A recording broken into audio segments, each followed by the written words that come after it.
Steven. Steven? Steven? Where the hell's Steven? Well, everybody, Steven is not here today. He's doing a big-time thing this week. Going live on 95.7 The Game all week with Lorenzo Neal, and we hope you're listening to Steven, and we will see you next week, Steven. But this week, I'm having an old friend tune in, Alon Desai. He worked with me over at 95.7 The Game, and he's doing great things over in Nevada, doing play-by-play, and here he is now. Ladies and gentlemen, joining us this week on Just Your Opinion, man, Alon Desai. What's going on, Alon? Whew, man, just living that Las Vegas lifestyle, going out. No, I'm just kidding. Just hanging out over the holidays, but I'm so happy to be here. I love you guys' podcast. So, Steven, congratulations to you, by the way. That's awesome to be hosting the morning show with Lo Neal, who they already have a great relationship. So that's just probably going to be so much fun to listen to over the next 5 or 6 days. Yeah, no, it'll be interesting. If Lo shows up, he's been known to miss a alarm clock or two, but you can call in. Yeah, exactly. Yeah, he'll call in. He'll do probably do the old ISDN line or Comrex these days. If you know what they are in the biz, you know what they are. So Alon, we know each other back in the day. You worked in 95.7 The Game. You would fill in for me a lot of the times producing, and let the audience know who you are and what you're up to these days. So first of all, just to introduce myself, my name is Alon, as Derek said, but I was like Derek's understudy, I guess is the best way to put it. I was his intern. So that's actually how I got my start, in sports media, was over at 95.7 The Game, 3.5 years ago now. Yep. And I remember the interview, you sprinting in with your nice your nice button up, and you always would want to sprint in and be on time. And I was like, dude, you do not have to run for this job. You walk for this job. I remember you telling me that. I would sprint into the old building. And looking back on it, I'm like, what was I doing? Just covered in sweat. Just covered in sweat, and I was in much better shape, but still, oh man, I was just so out of gas. And I remember thinking back on that a few days ago, and I was like, that's like that Will Smith movie where he's running. Pursuit of Happiness? Pursuit of Happiness. I've never seen it. I always thought he was trying to sell a fax machine or something. Yes, a bone machine, bone density, I want to say. Oh, not a fax machine. not a fax machine. It was something a little more important. But yeah, he would lose his shoe too, going to the interview. So you came in with both shoes on at least. I never lost a bunch of sweat and with my tie and everything, and then getting in there, I'm like, whoa, everybody's wearing jeans and sweatpants and stuff. And I was like, it took me 2 months. You and John Curley were the only ones dressed up. But a little bit about me. So actually a grad student in my last semester at UNLV, and I do play-by-play on the local college radio, but I also work for NFHS Network, which is high school sports. So just wrapped up doing Texas and Colorado high school football playoffs, which was really fun. Nice. And then also worked over the past summer in California for a collegiate league, collegiate summer league baseball team, and in the running for a minor league job coming up. So Hopefully things start going my way. Oh yeah, look at you, Jim Brockmire. Yeah, exactly. I don't want to have a Brockmire breakdown moment or a the real life version of that, the Tom Brenneman apology when he fired himself on it. Yeah, I'd like to. Castellanos, who has a history of hitting home runs at inopportune moments. Oh god, that made me one of my favorite moments. Not the fact that he did what he did, but just I never may work in this industry again. Deep fly ball out to center field. I don't know if I'm going to be putting this headset on again, whether it's for the Reds or for my bosses at Fox. I love that, and then apologizing to the people who sign your paycheck. That's a new one. Yeah, and him saying, "I hope my friends come forward and help me here." And now he's got a podcast with Grant Napier, I think. So those guys deserve each other. Yeah, wow. He's also covering high school sports in Cincinnati. Tom Brenneman?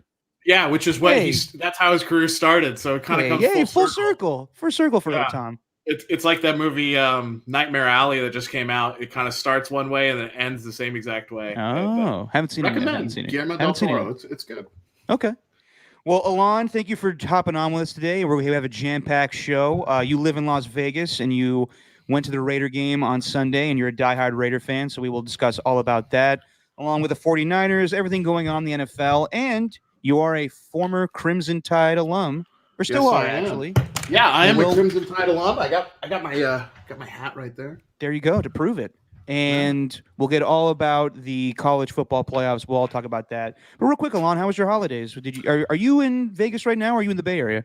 I'm in Henderson right now, so Okay. yeah, I live in Henderson, but like right on the border with Las Vegas. But I was in the Bay Area for like the 2 weeks leading up. I was helping my parents with a few things. They're getting ready to move, just like everybody else, out of California. But yeah, so I'm in Vegas right now, and for the holidays, just kind of kept it chill. Went to the Raider game. My family came out and visited, and we watched some good movies. We went to the movie theater twice, so we're kind of like a movie-going Christmas family, you know, like No, I'm the Christmas same Day way. or yeah, so we saw the new Matrix, which I mean, I'm a big Matrix fan, so I'm like the one guy who loved every second of it. Okay, here's my beef with the new Matrix. I like the concept of it, and I think the original Matrix is brilliant. Original idea and awesome movie. I just didn't like the whole self-aware reboot, making fun of the reboot, just regurgitating the same story over and again. The concept of it was very clever. I understand what they were trying to do. By the way, what's your dog's name in the back there? Her name's Arya. Aria. What a beautiful name. Yep. Beautiful dog. But yeah, Matrix. Wasn't a fan. Was not a fan of the new one. So But it's But interesting. it's very mixed. I know a lot of people that love it, and I know a lot of people that hate it.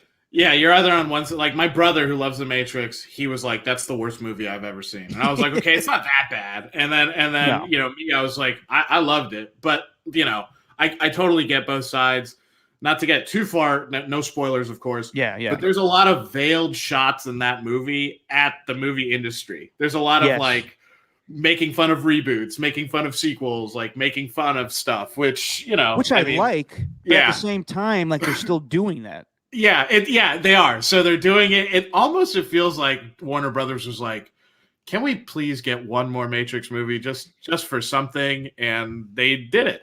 Well, there's that one line in the movie where, and it's not a spoiler because I think it's in the trailers or whatnot, but Keanu Reeves. So that the whole point in the movie is like Keanu Reeves as Neo is back in the Matrix, but he remembers everything in the Matrix subconsciously. So he creates the Matrix as a video game, and the Yes. video game has, I guess, like in their world, kind of taken the place of the movies, and it's so popular.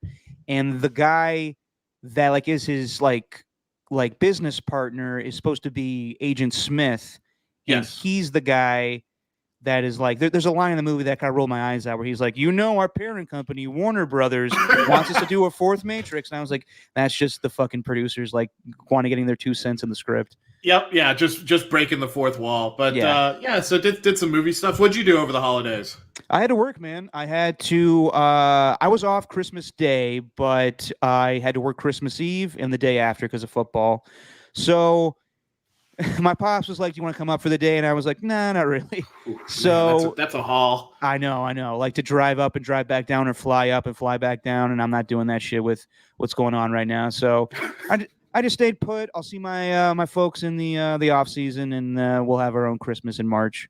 Yeah, it makes it easier too because then your dad's, got a little bit more time off with exactly. No football and stuff like. Well, shoot, I mean the Niners are going to make the playoffs, so he's probably We'll got see. another couple months to go. We'll see here. But let's get into it, Alon. So you're a diehard Raider fan. You went to the Raider game on Sunday, and me and Steven talked about it last week. They squeak by and get that victory over the Cleveland Browns, 16-14, and then they come back and they win 17-13. So, Alon, I ask you, what do you think? Well, just to recap the game, what do you think of the Raiders' 17-13 win over the Denver Broncos? So, okay, I was there, and first thing I want to say is this was the first game that I think that they've had. The Monday night game against Baltimore was just, the electricity in the building was huge. Steve Aoki and Bruce Buffer and all that stuff. But this was the first game that I was like, man, this actually feels like a Raider game. And I have a PSL, so I've spent my money on on this. Yeah. And for the first time I was like, finally, it feels like there's a home field advantage and stuff like that. But on the field, their defense is starting to step up to the challenge, I think. And the defensive line has been good, all season with pressuring the quarterback, not always getting sacks. The sack numbers aren't there, but they've been putting pressure, but I think they really stepped up and they held the Broncos to 18 rushing yards, which everyone goes, oh, the Broncos, but over the past 6 weeks they were one of the top 5 rushing teams in the NFL. So Yeah. I mean that's something to hang your hat on. The Derek Carr interception where Bradley Chubb intercepts a screen pass. There's blame to go all around. First of all, I'd like to get your opinion on this, but like with 30 seconds left in the half, either be aggressive, right, or kneel it down and go into halftime up 7-6. Right. Yeah. Don't call some in between play, and they gave away 7 points because of that. It was a great play by Chubb. Yeah. And it wasn't a good pass by Carr, but maybe it was even a worse play call by Greg Olsen. Yeah, I mean, it's like 30%, 33% Chubb, 33% Carr, 33% the play call. It was almost reminiscent of Joe Theismann throwing the pass right before halftime against the Raiders in the Super Bowl 40 years ago. Exactly. He was in the building, by the way, because it was Alumni Day. Wasn't it Jack Squirick? Oh, no, it was Squirick. You're right. Yes. You're right. It was Jack Squirick. It was actually supposed to be Matt Millen, but Matt Millen fucked up by saying I'm going to be the other guy on the play. Mm-hmm. And the defensive coordinator at the time was like, okay, you're not going to make the play here. Yeah. But Jack Squirick makes the pick before halftime, and Bradley Chubb makes the pick before halftime. Screen passes could develop into big plays. I didn't really think the play call was bad. I just thought it was a great play by Bradley Chubb. And it's also just the offensive line not holding up and Bradley Chubb getting a hand on that ball and batting it to himself and getting it.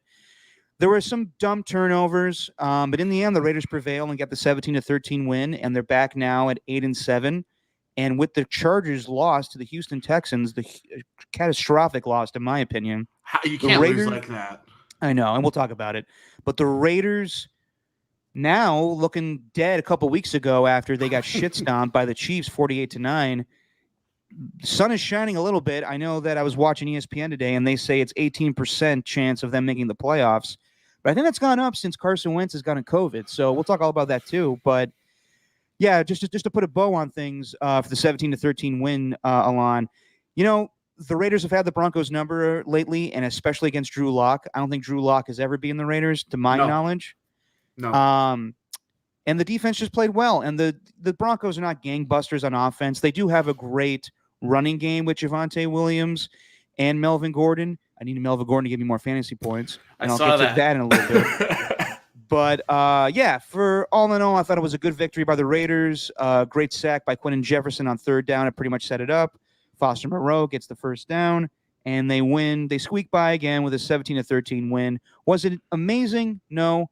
What did it make you think like things have changed and they're a playoff team? No. But they won the game that they were supposed to win.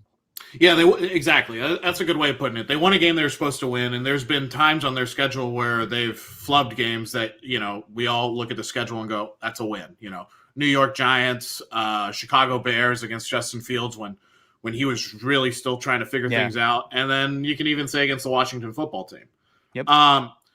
That being said, the defense pitched a shutout in the second half, which is always good to see. It's great to see a defense do that. I don't care who you're playing against. And one thing about Drew Lock not beating the Raiders and Vic Fangio getting swept by the Raiders, I mean, that's huge for him. And not to, speculate on his job, but I mean, he just threw his offense under the bus. And I thought Drew Lock made some good throws in that game. And, they just don't have the quarterback position solidified, and they have a really good number one receiver in Jerry Jeudy, and they have a really good running game, and their defense is still built to do a lot of good things, but they're just pretty dysfunctional on the field, not off the field, but on the field, they just can't get clicking. That being said, this is the second week in a row where the Raiders win really ugly, and it's the second win all season where they're able to win with Derek Carr throwing below 300 yards in a game.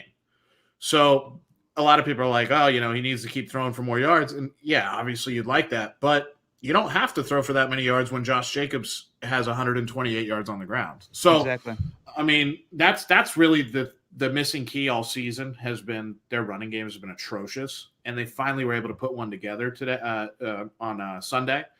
But real quick, more not the on-field stuff, but it was a really good feeling in that stadium. It was alumni weekend. So, they had all the older players up in the box and everything. And they all alumni. You've been there, Derek, at Yeah. the Oakland Coliseum when any kind of big alumni is there. It's cool. Everybody's walking around the stadium. You're running into players and talking to people, and it's just fun.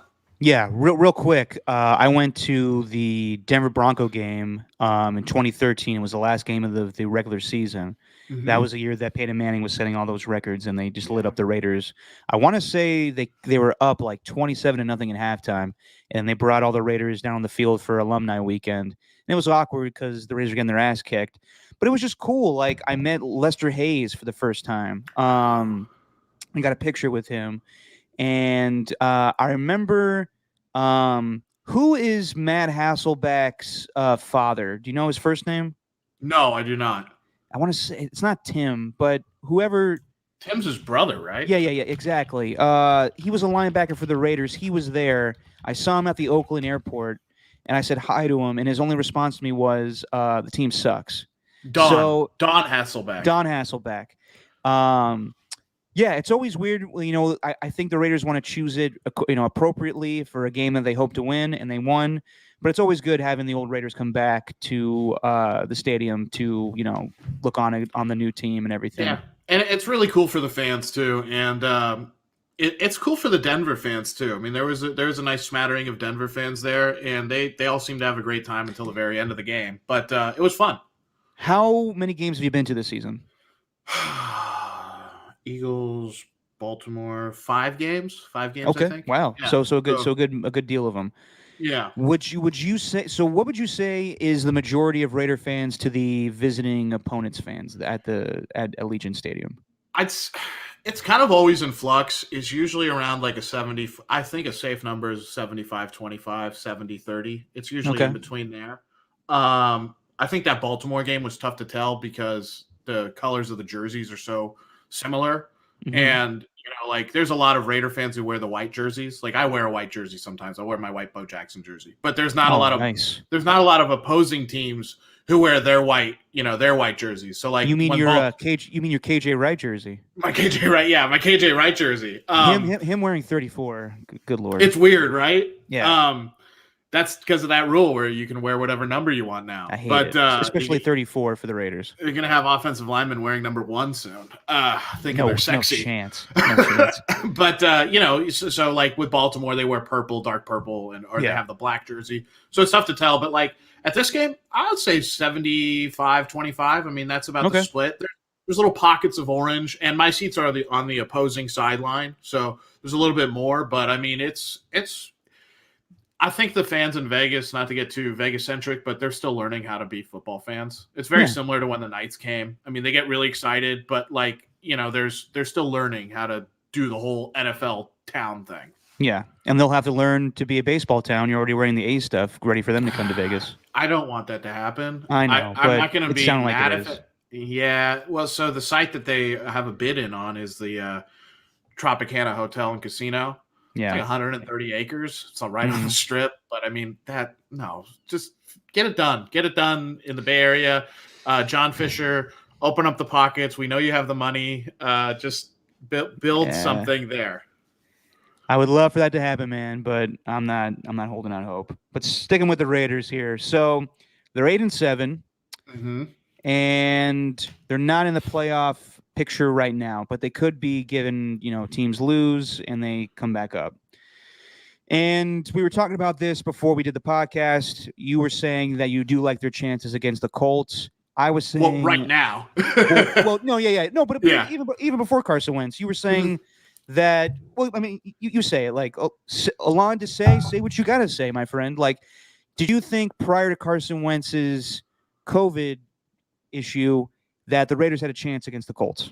Yeah, I would say they had a decent puncher's chance. Not like, a long shot like the Texans did against the Chargers, but, I'd say 60-40, around there. So not out of this world, but also if they lost, you wouldn't be like, oh, that's one they should have won. Exactly. I would have said that I think the Colts would have been a heavy favorite. And in my opinion, prior to this situation with Carson Wentz, I thought the Colts were the second best team in the AFC. I think it's the Chiefs. I think it's the Colts. I think the Bills are right there. And then I think who am I missing here? Oh, the Patriots. Patriots right underneath them. You didn't mention the Titans either. The thing is, the Titans, while I do think they'll get the second seed, with no Derrick Henry, and it's not confirmed. I haven't heard anything confirmed 100% that he'll be back for the playoffs. And I think their defense is playing well right now, but I really don't trust Ryan Tannehill. So I think the Titans could be a second seed and lose in the first round, in my opinion. But it's just as far as the Colts here, I think I've been saying it from the get-go. I think Carson Wentz is a really good quarterback. They know how to use him in the system of Frank Reich. He's making deep throws. There'll be games where he only throws 7 passes and throws for 57 yards, and they beat the Patriots because the ground game is so lethal with Jonathan Taylor. Prior to Carson Wentz's COVID testing positive for COVID, I thought the Raiders did not have a chance against the Colts. I just think the Colts are miles and miles better than them. But any given Sunday, anything can happen. Yeah. But I thought it was going to be a long haul order for them to beat the Indianapolis Colts. However, now that Carson Wentz is most likely going to miss the game, but I don't know now because with the CDC rules and NFL literally just changed this hours ago, quarantining for players will go down from 10 to 5 days, including unvaccinated players, which Carson Wentz is. By my count, 5 days from now is Sunday. Most likely scenario is Carson Wentz does not play. But if we're going by the letter of the rule and everything, shouldn't Carson Wentz get the ability to test positive or negative come Sunday morning, hours before the game, and then we know if he plays? 100%, I agree with that. I think every player, it doesn't matter what the league is, should have the opportunity to test negative game day of. And, that can be an hour before kickoff, 30 minutes before. Look, negative's negative, right? So, I mean, not that I'm a scientist or a doctor, but you should have the opportunity to test negative. That being said, just to let people in, yeah, I'm a Raider fan. I love the Raiders, but I penciled this in as a loss. So I've already looked at it. Do their chances go up because of the health and stuff like that? Of course they do. But look, this is a very tough spot. You're going to Indy. It doesn't matter who's going to play quarterback. Your guy's going to play quarterback if Carson Wentz doesn't go. Your guy Sam Ehlinger. Is it him or not Tony Eason? Jacob Eason? It'll from what I've read, it looks like it'll probably be Sam Ehlinger, unless they decide to give Philip Rivers a call. Yeah, I wouldn't be surprised by that either, but I don't think Philip's going to come back for this game. You don't want to beat the Raiders one last time? No, God. Wouldn't that be so fitting for Philip Rivers to come back out of retirement to talk shit to the Raider fans again? God, I'm a big Philip Rivers guy too. See, we're the opposite on him. I love Philip Rivers. I mean, I don't like what he did to the Raiders so many years, but I like him. I respect him. He was annoying as shit. He was the only quarterback that would talk shit to the fans in a classy way. No swearing. Yeah, in a classy way. But I'll always remember him being mic'd up and Rolando McClain coming on a blitz and him going, "You think that's a good blitz, Rolando? That's a bad blitz, man. I saw that coming a mile away." And it was just anger of God damn you, Philip Rivers. You're exactly right, because our team sucks. That was a bad blitz. You called it. Yeah, it was a bad blitz. It was a bad career for Rolando McClain, down to the mugshot. Yeah. It was, he picked us apart. I have more bad memories of Philip Rivers. Obviously, he played more time with the Chargers than Drew Brees did. Yep. I don't really care about Drew Brees. I love Drew Brees. I remember him more as a Saint. I fucking can't stand Philip Rivers. The first Raider game I ever went to, Drew Brees and the Chargers beat the Raiders on a Latainian Tomlinson run, at the very, very end of the game. 2002? 2002, yes, correct. That was down there when they're doing their 4-game slide when they started 4-0. Yeah, but back to this game, if you're realistic about it, the Colts have, I'd say the defensive line edge definitely goes to the Raiders, right? The linebackers, I mean, that's the Colts all day. Well, okay, I would say this. If Darius Leonard is healthy and off COVID protocol, then yes, I give the edge to the Colts there. With DeForest Buckner, I don't know, man. He's such a game changer that I may give the edge to the Colts there. Okay, so yeah, if you look at DeForest Buckner's a great player for sure, and he's such a disruptor. But the whole defensive line. And the bodies and everything they can do. The secondaries are about the same. Sometimes they play well, sometimes they don't. Yeah. Offensively, I like Derek Carr more than Wentz, just quarterback for quarterback. But then offensive line wise, like I mean, even if the Colts are still missing Quentin Nelson or guys like that, they're still better. Running back, Josh Jacobs, great Alabama player. He's having a terrible year. He's had one good game so far this season. Jonathan Taylor is a dark horse MVP candidate. He's clearly better. And at wide receiver, there's no competition. The Raiders don't have any wide receivers besides Hunter Renfrow. Yeah. Darren Waller might play. That's interesting if he plays. But that's kind of where they're at. But to get into like the whole playoff discussion, look, the Raiders can lose to the Colts. Really, with the Raiders, the biggest gift they could have asked for on Christmas, besides beating the Broncos, it's nice to have the Chargers lose to the Texans. It's huge. But what they really wanted was the Bills to lose to the Patriots. If the Bills had lost to the Patriots, that would have given them a lot more outs. And now that didn't happen, the Rams have to beat the Ravens, the Titans have to beat the Dolphins, the Broncos have to beat the Chargers, and the Browns and Steelers game, that can go either way. But that and then in week 18, assuming the Raiders do beat the Chargers, then you'd have to have the Bengals beat the Browns and the Bills beat the Jets. So like there's a lot. There's a lot. A lot of it can happen. I'd say the biggest ask on that list, and this is if the Colts beat the Raiders, the biggest ask on that list is the Broncos beating the Chargers. Right. But yeah, like so real quick, you're saying there's a scenario. So let's just say hypothetically the Raiders do lose to the Colts. Mm-hmm. Even if the Raiders do beat the Chargers come week 18, there's a possibility that they still don't make the playoffs. There's so many other things that have to go their way for them in order to get in. There's a possibility where the Chargers end up being there, or the Steelers or Baltimore ends up being there. I think the scenario where the Bengals and the Browns can both make it, I think that's off the table. I'm not sure. Yeah. There's so many different things, but basically, in order for the Raiders to make the playoffs, they have to win this game on Sunday against the Colts. Yes, but then there's also some scenarios where they beat the Colts and then lose to the Chargers, and if they lose to the Chargers and they beat the Colts, it doesn't matter. That Chargers game is going to be very, very important. It is. But this weekend, they got to take care of the Colts. Yeah, exactly. But this weekend's game is the one in front of us, and it's the most important game. I would say this. I would not be the least bit surprised. The Raiders, despite the fact Carson Wentz may not play, would still lose because at the end of the day, they have to stop the run. And that has to be their main focus. If they cannot stop Jonathan Taylor, then they won't win. It's just as simple as that. And if it is Sam Ehlinger, so it's going to be Sam Ehlinger over Jacob Eason. That's what it looks like. Hearing. Yeah. That's incredible.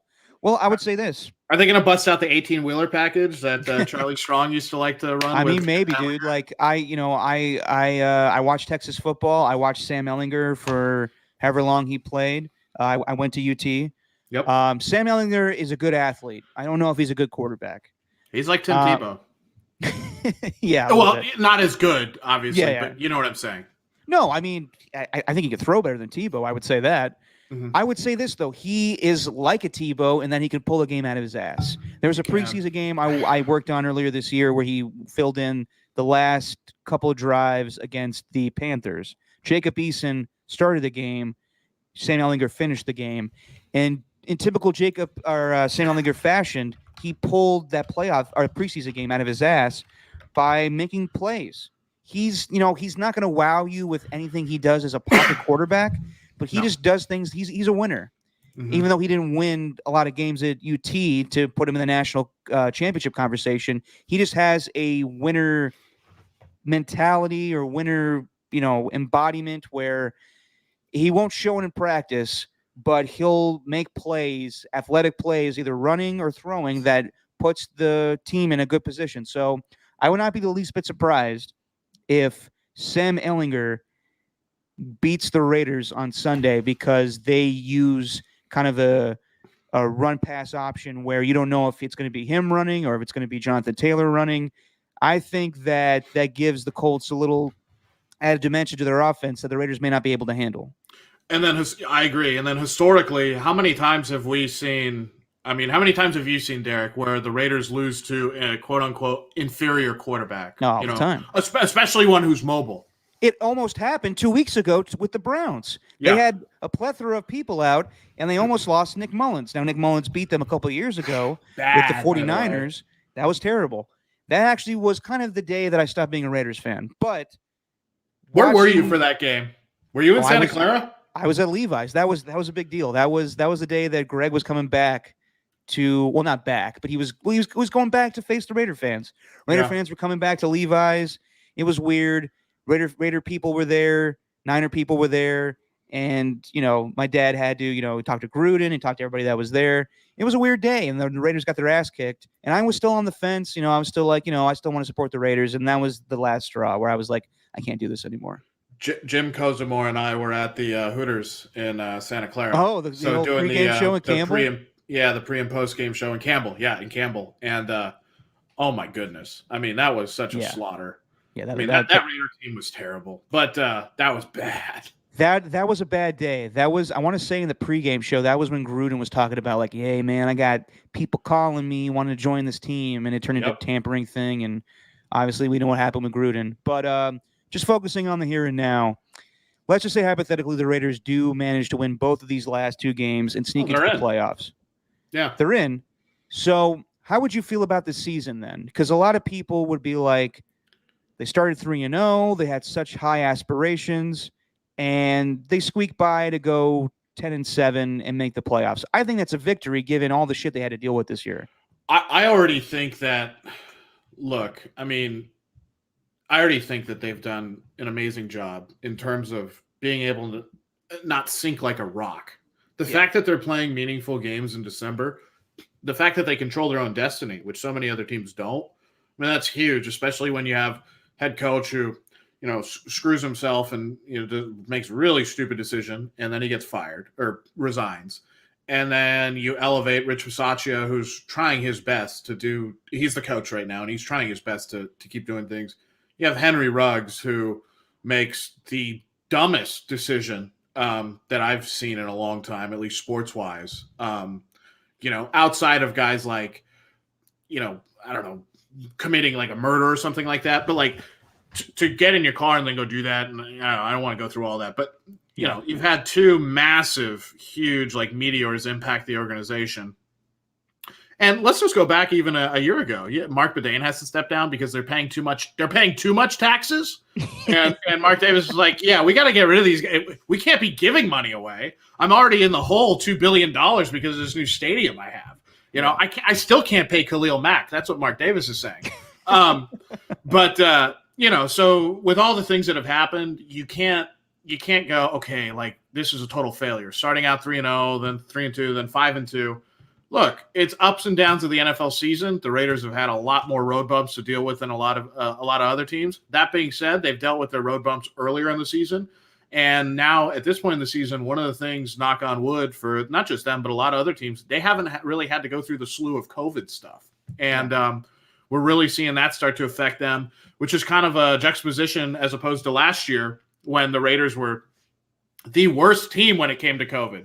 They're going to Darren Waller Foundation event, all that kind of stuff. So, right. I obviously everybody wants the playoffs. If they finish 10-7, they'll probably be the 5th seed. That's a hell of an accomplishment for any team. You get to 10 wins, you're writing your own ticket wherever you want to go. But just as it is now, they're 8-7. They have their own destiny in their hand. I think if you told a lot of Raider fans and just a lot of people in general, look, not only are they going to eclipse their win total set at the books, which was 7.5, they're already there. So you got winners in your hand if you have that ticket. But they've gotten to a point for another year in a row where they're playing meaningful games in December, late in the season. Now they got to close the deal. That being said, no one was anticipating any of these things happening. If they make it to the playoffs with an interim coach, if they finish 9-8 with an interim coach and don't make the playoffs, that's still an accomplishment. It's a winning season. It would only be the second one since Derek Carr and Mark Davis have, been at the helm of the team. Yeah. And you're doing it with all this other slew of shit, pardon my French, but crap that has happened, this season. So, yeah, I mean, is that glass half full? Is that optimism? Yeah, but it's also just realism. Like, how many teams just sink when they have an interim coach in a situation like this? Pretty much the majority of them. I can't Yeah. think of a time an interim coach took a team to the playoffs. I can't either. And the only thing I can In keep football. thinking in football, the only basketball, it's like Happens all the time. happens all the time. But in football, the only thing that's ever been similar to this is like the early '90s Oilers, right? Where in '93, where they were going to move, and they announced the team was moving, and then offensive lineman died on the team, right? Yeah. And they had and another then guy go to Babygate, like Yep. and that's a great football life. Did they do a football life on that? Yeah, they did, the '93 Oilers. Yep. Interesting. What do you think? I mean, do you consider it a failure if they go 9-8, don't make the playoffs? No, I mean, I've been telling Steven that we have to give context to this season. Yeah, I understand that this has happened. This is an ongoing thing with the Raiders, that they start hot and then they shit the bed towards the end. Mm-hmm. But I haven't seen anything like this before. No. And you could bring up the '93 Oilers, but their head coach didn't have to resign. No. And I didn't see that. I wasn't around to see that either. Yeah, exactly. And we live in a social media age where it's heightened exponentially. They didn't have to deal with their first round draft pick that it was making a huge impact on the team.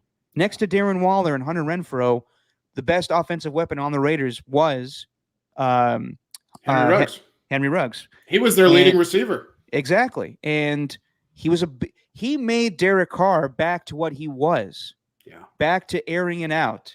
Mm-hmm. I know ever since he broke his leg, he was kind of check down Carr.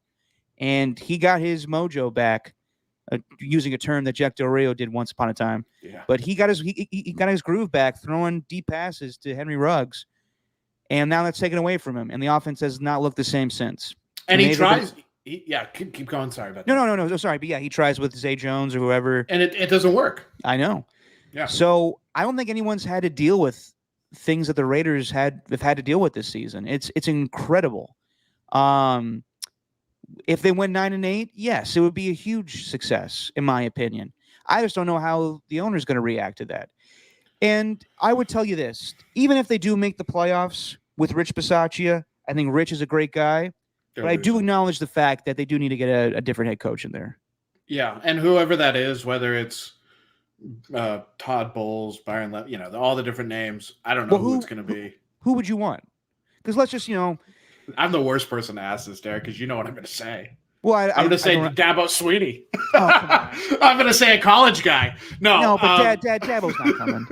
No. Oh, you know what? Dabo's like what? He's kind of kind of fed up with everything going on with college players getting paid, so he may want to go to the NFL. Well, and also, like, if I have to make some sacrifices. If Dabo was the Raiders coach, that means that he can't come in and then come back to the alma mater in Tuscaloosa and coach the Crimson Tide after Nick Saban retires. But okay, right. Realistically, out of the guys that are around, and who would you pick? I mean, I don't know. Todd Bowles is interesting. It's interesting because the Raiders have had their eye on him for a while over the past 10 years. That's interesting. David Shaw's not going to get the job. His ship has, I think, sailed. I don't think NFL. David Shaw wants the job. I don't think he does either. I think he would have wanted it when it was in Oakland, maybe. Yeah, because his dad, obviously Willie Shaw, defensive coordinator, and David Shaw was once upon a time the quarterback coach for the Raiders. Mm-hmm. He likes being the Stanford head coach. David Shaw would be a fantastic NFL coach, but he doesn't want to do it. I think Jim Harbaugh is the most attractive, but also probably the most divisive candidate out of them all. Yeah. What about Eric Bieniemy? I don't know. Like, I love what Andy Reid does. Can Eric Bieniemy do the same thing? It's just so tough. It's just so tough to hire. And he deserves a look. There's so many other teams in the NFL that should be hiring a guy like Eric Bieniemy. Byron Leftwich is interesting. I know you're out on that. And after we kind of texted about that, I kind of thought about it. I went, nah, that's a train wreck waiting to happen. Yeah, listen, I think Byron Leftwich is doing great things in Tampa Bay, but I don't know if he's ready to be a head coach. I don't think so either. So, there's also another guy in the building that you could hire as a head coach, Gus Bradley. If you're that intent on retaining him, you could hire him. Well, my thing is, like, maybe they should hire an offensive guy so they can keep Gus Bradley. I don't know about Gus being a head coach again. I don't know either. I like the Harbaugh pick because from a number of reasons. You think that's feasible, though? I think it is. I think Harbaugh so at Michigan, just to get into the college football aspect of things, because that does affect this. Look, he was able to finally beat Ohio State this year. There's no guarantee he's going to be able to do that consistently, especially the way Ohio State recruits. Not that Michigan recruits bad; they have great players, but it's just look, that was once in a blue moon for Harbaugh there. He's gotten them into the playoffs. They have a really good chance of winning the national championship. I mean, if I'm Alabama, that's the one team that I'm like, I don't want to play them again. I'd much rather play Georgia again than I don't want to play Michigan. With the magic that they've had this year. That being said, so say everything goes right. Harbaugh wins the national championship in Michigan, does all this stuff. Get the hell out incredible. of there. You don't want to end up like Ed Orgeron. Orgeron made mistakes off the field. By hitting on a booster's wife. I believe that's what the story was. I don't know how true that is, but anyway, he pissed off a booster. Hold on. Is that why he's not being retained at LSU? I heard that on the radio, and all I know is I think he rubbed a booster the wrong way, and yeah. What's that shot they always have of him without a shirt on next to like some blonde chick? I don't know, but have you seen that? No. I just don't know if there's some bigger story that I am not made aware of, or that people just don't think he's football smart. He's a great recruiter, but he doesn't know X's and O's. It's just weird to me that Ed Orgeron epitomizes LSU football and he's not being retained. But back to your main point, Alon. Yeah, so I mean, I don't know why he's not being retained. There were all kinds of rumors and what the deal was, whether he, pissed off a booster, John Paul Funes, I guess is the guy's name. Like, I don't know what happened, and I don't want to put false stories out there. But whatever happened, the power structure at LSU was done with Ed Orgeron. The power structure at Michigan is going to be very mad at Jim Harbaugh if he wins a national championship and then goes back to losing to Ohio State every year. Yeah. So for him, exit strategy-wise, I would get the heck out, and I'd be like, look, I did it, or I got us here, and that's it. Like, I want to go back to the NFL. And I think he does want to go back to the NFL. Internal NFL head coaching candidates, who would you really get? And real quick on the Ed O thing, like I said, we don't really know what the situation is there, other than he made the boosters mad, probably. Yeah, probably. I don't know, man. I've heard Doug Peterson's name thrown out there. I've heard Eric Bieniemy. I've heard Todd Bowles a lot. I don't know. Whatever decision they make, at the end of the day, I do think it's in the best interest of the Raiders to bring back Mike Mayock and Derek Carr. I agree. I think Mayock needs a fair shake without Gruden. And to the Derek Carr thing, who are you going to get that's better than Derek Carr? Well, the Russell Wilson stuff I don't think is going to happen. The Aaron Rodgers stuff I don't think is going to happen. I think you're just banking on the idea of another veteran quarterback's going to come in and sign with the Raiders. And if Al Davis were still alive, yes. I don't think the Raiders are an attractive job for head coaches. As far as like players, I'm not so sure. I don't know. It has to be the right situation given the head coach and the general manager. I don't know if Vegas is a place that players want to play, but I think this team has pieces, and I think it just fell apart that they didn't have a coach, and they lost one of their best players. I watched the team, and I think that Derek Carr, given a good situation, would be a great quarterback. I think he is a great quarterback. He's just not put in good positions to win. Mm-hmm. For any of the years that he's been the head quarterback of the team. His best situation was in 2016, and then he broke his leg. And it's funny to me. In a lot of games in that season. Exactly. And it's funny how things come full circle. There's a chance that Derek Carr gets the Raiders back in the playoffs against the Colts. Yeah, against the Colts. We'll see. They also have to beat the Chargers, and a plethora thing has to happen. But I understand how this season went, and we still got 2 games, so there's still a finality to this whole thing. But I do think the Raiders do have promise going forward. They just have to make the right moves. And whether that's keeping Mayock or keeping Carr, I think that's what I would do. But blowing it up again doesn't really solve any issues to me. And I don't think so. Real quick, I looked this up. So LSU, this is from the Daily Mail. LSU fires head coach Ed Orgeron after string of humiliating losses, and this is what it was. He ignored a harassment claim made against one of his players. So that'll get you out every time. So that's what it was. Yeah. I knew it was something sexual, but anyway, the thing with the Raiders.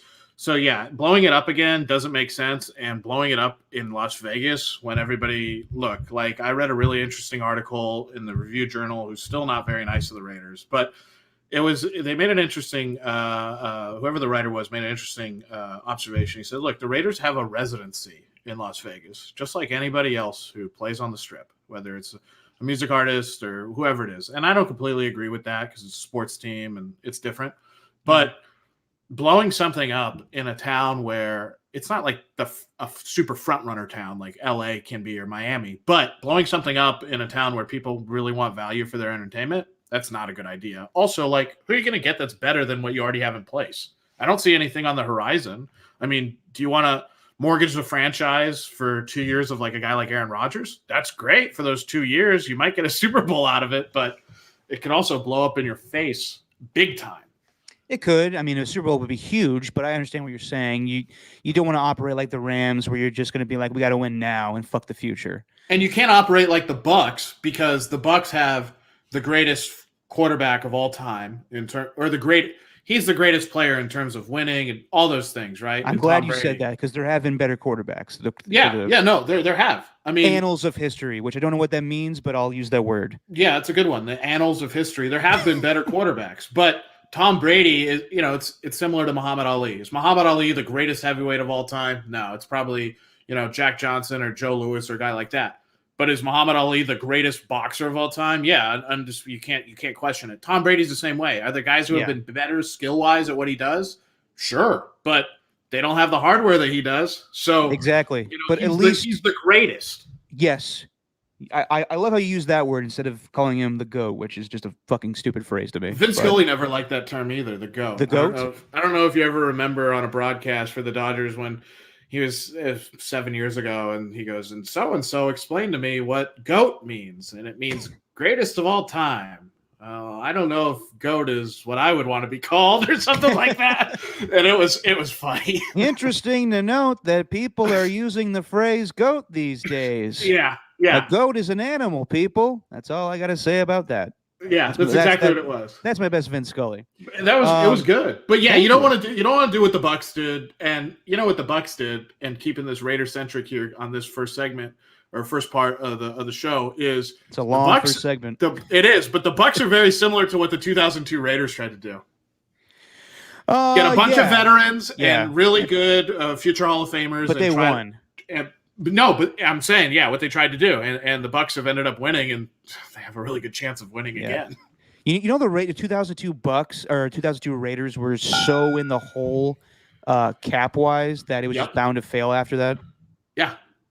Oh, it was like I remember me and my dad watching the 2002 AFC Championship game. I want to say like 10 years ago against the Tennessee Titans, and Greg Gumbel and Phil Simms in the broadcast make a note like the Raiders are $30 in negative cap space next season, and you're like, holy shit, how did they survive that? And they didn't. They kept losing. Yeah, they had to get Kerry Collins and a bunch of other stuff. But that's what I think about the Raiders, and the head coaching thing will sort itself out. They're gonna have to get someone. They're gonna have to get someone who's stable, like who can stabilize things, but then knows what the hell they're doing on both sides of football. And they're also going to have to figure out what the power structure looks like between the head coach and the GM. One guarantee I can make, I don't think we're going to see another head coach for the Raiders, at least for a while, who has control of everything. No, I agree with that. And they'll probably have a head coach who does a better job of deleting his emails. Anyway, let's move on to the 49ers now. Ooh, yes. So last Thursday, they go to Tennessee, and they have a 10-0 lead, and it looks like they are dominating the game as they have done in weeks past against the Seattle Seahawks. I'm trying to think of who else they had, dominated the first half, and then just things slip away. But yeah, then Jimmy Garoppolo throws a couple picks, and A.J. Brown comes back off of injury and has a dominant game. And in the end, the Titans were the more physical team than the 49ers, and they managed to win that game. It probably helped that they were on a short week at home, playing in the rain. Jimmy didn't look great, but I don't think it's something to go overboard on. The Niners lose 20-17, and it was a tough ask. On the road.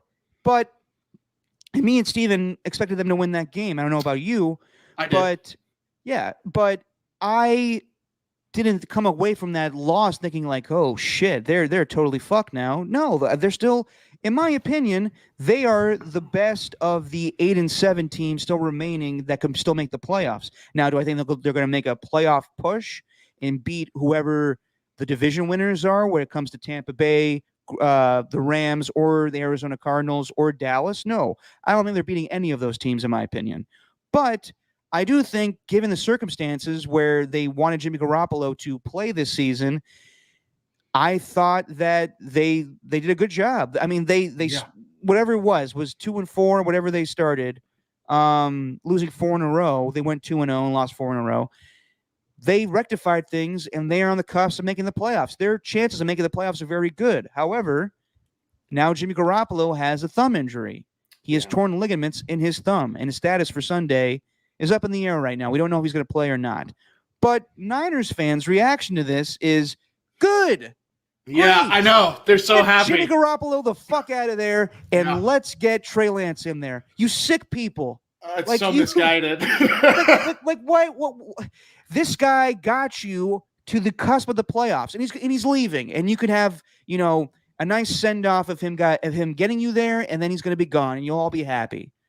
But you think Trey Lance is going to save you now, or like you think it's good you'll miss the playoffs and give Trey Lance some opportunity to get some time in with 2 games left before the playoffs? Are you out of your mind? No, especially against the Texans team who's coming off a big-ass win against the Chargers. Exactly. And people will scoff at that and say, oh, the Texans, who are they? They just kicked the Chargers' ass. So if you think Trey Lance is going to hop in there and just light it up, no, he's more likely to look like Ian Book last night. So I would say you better hope. Yeah, it might have been. It might have been. Ian Book looked like a deer in headlights last night.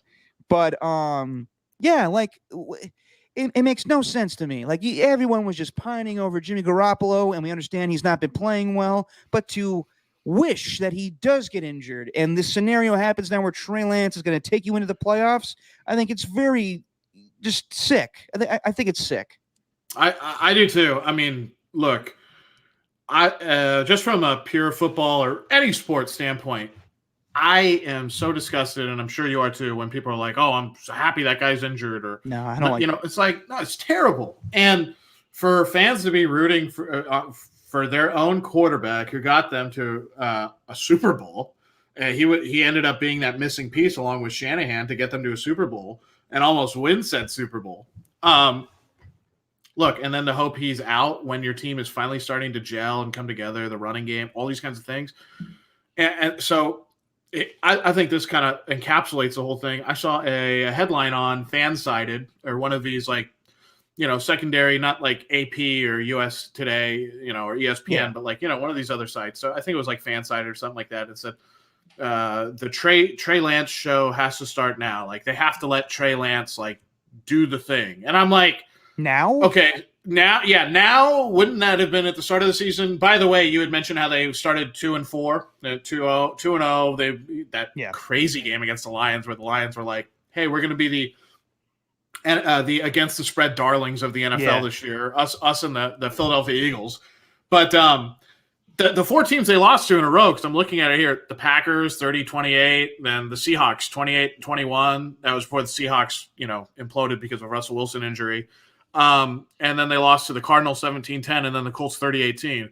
What do 3 of those teams have in common? They're all pretty like one of them's the second best team in the AFC, in your opinion, and that's the Colts. And the other one is the top team in the NFC. Yeah, the other one's the top team in the NFC, and the Cardinals are 1 or 2 in the NFC West. Yeah. So those are good teams that they lost to, but then they start winning. I mean, to go 2-4 and then get to the point that they're at, where they're. What are they? They're 8-7. And 8-7, yep. Yeah, they're a game above 500, and they have the Texans on the schedule, and then the Rams. And now you're going to bring in Trey Lance, who, look, I have my qualms with Trey Lance. I thought the Niners should have and would have drafted Mac Jones, and I'm a little biased. I'm with you I think on Mac that. Jones is a good quarterback because I'm an Alabama guy, but like he is good. He knows what he's doing, and he's a plug and play guy where. He doesn't need to really, he needs to get up to speed with the playbook and all that kind of stuff and timing, but not like feeling everything out. Trey Lance hardly played any football in college, didn't play at a big program at North Dakota State. And it's just like, this is not Greg Roman's offense either to start the Trey Lance show. Yep. Like that kind of offense. I think a lot of Niner fans are having flashbacks to when Alex Smith went down and then Kaepernick came in, which was wonderful for the Niners in a lot of ways. But this is not that same offense. This is not the offense where all of a sudden Trey Lance can just come in and then use all of his supreme arm talent and athletic ability to kind of just make stuff up as he goes. Like he's going to have to all these things that people take for granted with Jimmy Garoppolo. When Jimmy Garoppolo executes the rollouts the correct way and dumps it off to Juszczyk and it's a huge gain, or he knows when Kittle's going to be open. Like that stuff's not going to be there with Trey Lance. Now you're going to get a lot of more dynamic ability out of Trey Lance, but like this late in the season, I mean that's tough. You got to win that Texans game. You do, and I kind of equate it to when Derek Carr was down with a broken leg. It's not the same team because that 2016 Raiders had a chance to do something in the playoffs. I don't know what they would have accomplished, but if Derek Carr is healthy, that's a different outcome. Probably would have beat the Texans, right? It most likely would have beat the Texans. Yeah. But now this changes your offense completely. So to go into the playoffs, possibly with Jimmy Garoppolo not being there, and you have to learn a whole new offense, like I don't think Kyle Shanahan wants to play that way. I don't think he wants to play like Lamar Jackson and do the pull read option stuff. I think he wants a quarterback that's going to drop back and throw passes, and they want to run the football. The ability to run the football is killed with Trey Lance there because that's what they're going to take away. So they're going to force Trey Lance to throw. You think Debo's going to be able to run like he used to? He won't. So I think with the beating his body's been taking as a running back. Yes. And I don't know. I don't think this is a good position for the Niners to be in. We'll see what happens. It's not been confirmed yet that Jimmy Garoppolo is out, even though it kind of looks that way. I think Kyle will talk tomorrow, and you'll get a sense of where he's leaning. But, yeah, I do think the Niners still make the playoffs. If Trey Lance plays on Sunday, I still would pick them to beat the Texans. But they're not going to look like the same team. They'll go into the playoffs limping a little bit. There's scenarios where the Niners, just for all the scenario people out there, there's scenarios where they lose their last two games and they go to the playoffs 8-9. Oh, really? That's on the table. Yeah, they would need a lot of things to happen. I think they're going to beat the Texans. Look, I was very. Sorry, go ahead.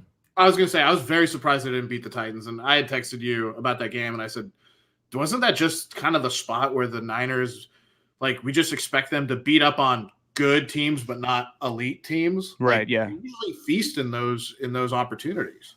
Yeah, and they did, and then not to harp on Jimmy playing poorly, but he didn't play great in the Tennessee game. No. There were some people suggesting that Trey should have played in this game regardless, that Jimmy's Jimmy and you just throw Trey out there against a poor team. You can't think that way in the NFL. No. You got to win every game you can. And Kyle's made it he's made it clear. He's made it clear that Jimmy is the guy this season. So this injury is something that he didn't want to happen. No. And to your point, Alon, you said earlier, I know you watched Mac Jones at Alabama. Do you think this team would have been in a better position with Mac Jones as their quarterback? Starting from the get-go, or yes. Okay. I'll throw the scenario at you. I think that Kyle did want to draft Mac Jones, and things happened, and Trey Lance is now their guy. Mm-hmm. But let's just say hypothetically in this world, this matrix, that Mac Jones was taken third overall. Then Jimmy is not there anymore, and I think he's traded to New England Patriots, and Jimmy's playing quarterback for the Patriots now. And Mac Jones is starting day one for the Niners. Do you think the Niners are in a better position this season with Mac Jones as their quarterback? Right now, they'd be in a similar situation. I think they'd be in the similar position right now, and right now they'd be in a whole hell of a lot better position. Because let's just say the record's the same, because I think it would. I think it would shake out about the same. Maybe they win one that they like. For instance, I think they would probably won that Titans game. But also we have to give a little credit to Ryan Tannehill. He had some clutch runs and some rocket balls that he threw in that game. But so let's say they're 8-7 right now, which is I think where they'd be with a rookie quarterback and Mac Jones and the way the team has played. I would be so much more confident with him after basically a whole season under his belt, and then going into a Texans game. and Mac Jones is the kind of player who, even though he's a rookie, like he's gonna beat the Texans of the world. He's gonna beat the Jacksonville Jaguars of the world. Like he's gonna win those games. He's a winner. He's not used to losing. And the guy's tough as nails, can make all the throws, and it's so much of an easier plug and play option to put him into Shanahan's offense than it ever would be with Trey Lance. It's just they're just different guys, and Mac Jones is a lot more comparable to what Jimmy can already do now than Trey Lance is. That being said, like what you said, Niners want to run the ball and they want to throw the ball, obviously, but all teams want to do that. But they want to be able to run the ball effectively, and then they want Jimmy to make the right reads and get the ball to the open guy. I don't know if Trey Lance is going to be able to do that right out of the gate. Whereas Mac Jones has kind of proven the game's not too big for him, and he can it doesn't matter what the game plan is. He's gonna execute it at an above average level almost every week. And I think that's what Jimmy has been able to do for most of his career in San Francisco. He's been able to, execute the game plan sometimes at an amazing level, but most of the times, at least you're expecting an above average level from Jimmy, and that wins you a lot of football games. And it's just tough. 2 weeks left in the season. And you know what? This would be a hell of a statement for Garoppolo, who has had injury problems his whole career, if he just said, look, I'm playing the damn game. Like, I'm taking an injection, you're taping me up, and we're going. And I don't care if it's my thumb. I'm gonna get through this, and we're gonna win, because he knows that if they win this game, they're almost a lock. Oh yeah, if they beat the Texans, they're pretty much automatically in the playoffs. Yeah. What's crazy to me that people don't understand is that if Trey Lance has to go on Sunday, he is not the best rookie quarterback on the field. Davis Mills is lighting it up lately. He is. Davis Mills is especially last week or this past week, he's shown that he can air the ball out. Yeah, and he might be their guy going forward. But, it's tough just because Davis Mills has been given that opportunity to play, where Trey Lance has been, kind of babysat the whole season. And you don't want what happened to Jordan Love be the same situation when it happens to Trey Lance, where he's just sitting on the bench and not really progressing as a quarterback. But given the circumstances that Trey Lance has not played a whole lot of college football and the Niners still want to win, this is the best scenario. I know a lot of Niner fans are like, forget all that. Like, let's just start playing Trey Lance. Let's get going with the new age. Yeah, but do you want him looking like Ian Book last night? Like, no. You do want. I understand everybody goes off of what happened in training camp and how he looked, but he didn't look great since then. We talked to John Dickinson. We talked to a lot of people. They all say that Trey, from the standpoint of preseason, looked bad after that. Didn't look good. JD would be the one to know because he's always out there too. Exactly. So I understand people just want the new shiny toy, get him out there. Let's go. Let's rip the Band-Aid off.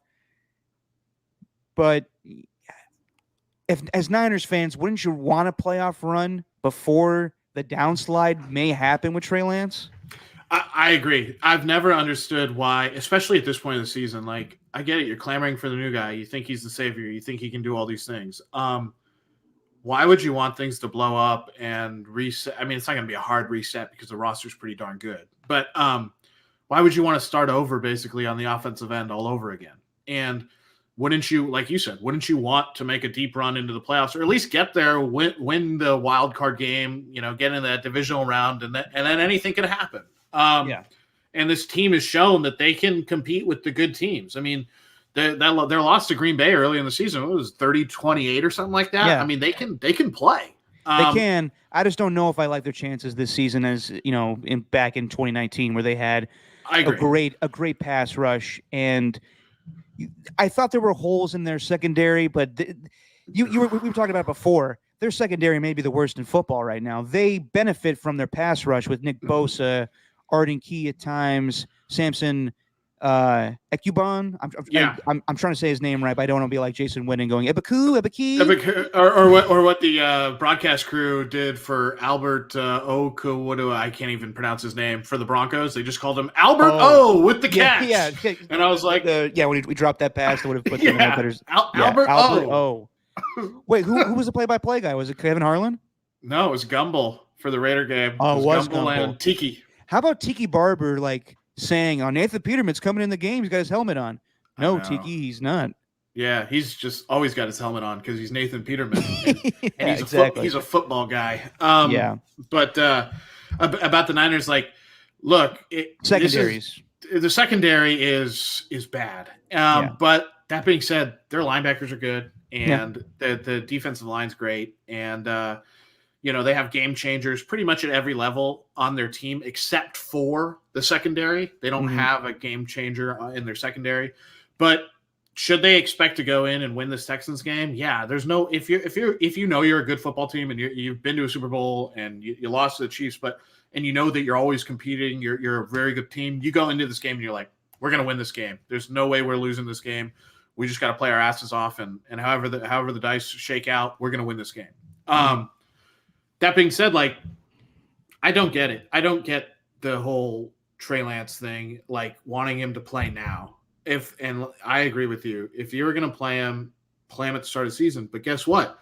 This isn't the fans' team. This is Kyle Shanahan's team.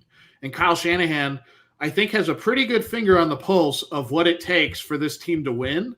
And what we've known for the last 3.5 years is that Jimmy Garoppolo is the answer at quarterback. And all this other stuff's going to have to get figured out next season. Better to go to the playoffs with Jimmy, have him grit through whatever he's, with the thumb injury, than just all of a sudden go, here you go, Trey, let's try to go on a run. That's just so tough. And one last thing about that, they're going to have to play. I mean, aren't teams going to just stack the hell out of the box as soon as Trey Lance is in the game? 100%.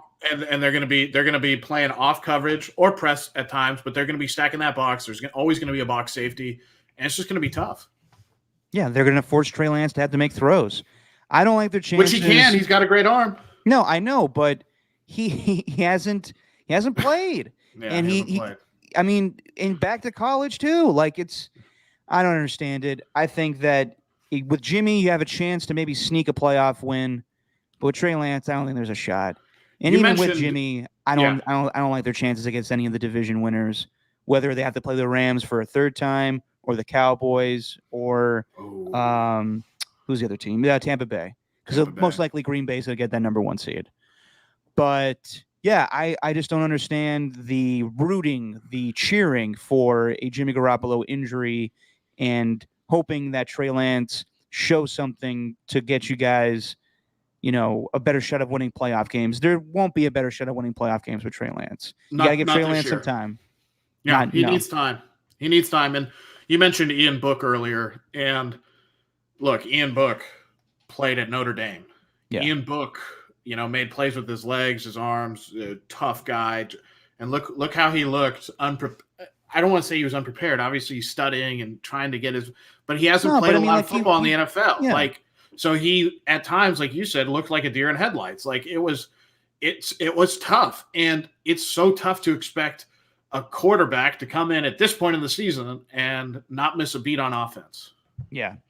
No, just to talk briefly about last night's game, Monday Night Football game with the Saints and Dolphins. That was ugly. It was tough.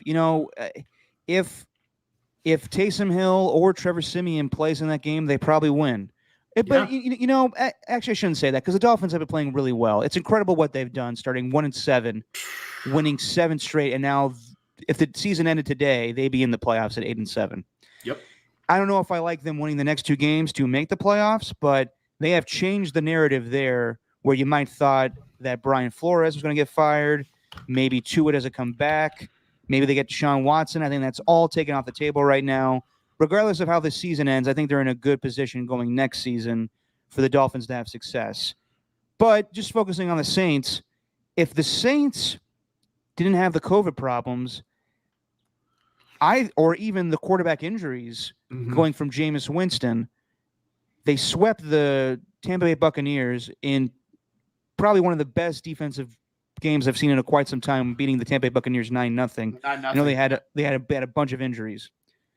And kudos to Dennis Allen, former Raider head coach. Hopefully he gets another opportunity. Hell of a DC. Yeah, hell of a DC. I think that we were talking about the New Orleans Saints possibly winning the NFC South again. Just because if they had better quarterback play, they would win more games. Like they were 5-2, and then they started losing games because the team didn't react well to Trevor Siemian. I think that Taysom Hill benefited from some of the opponents he played against. But Ian Book just looked really bad last night, just taking sacks left and right.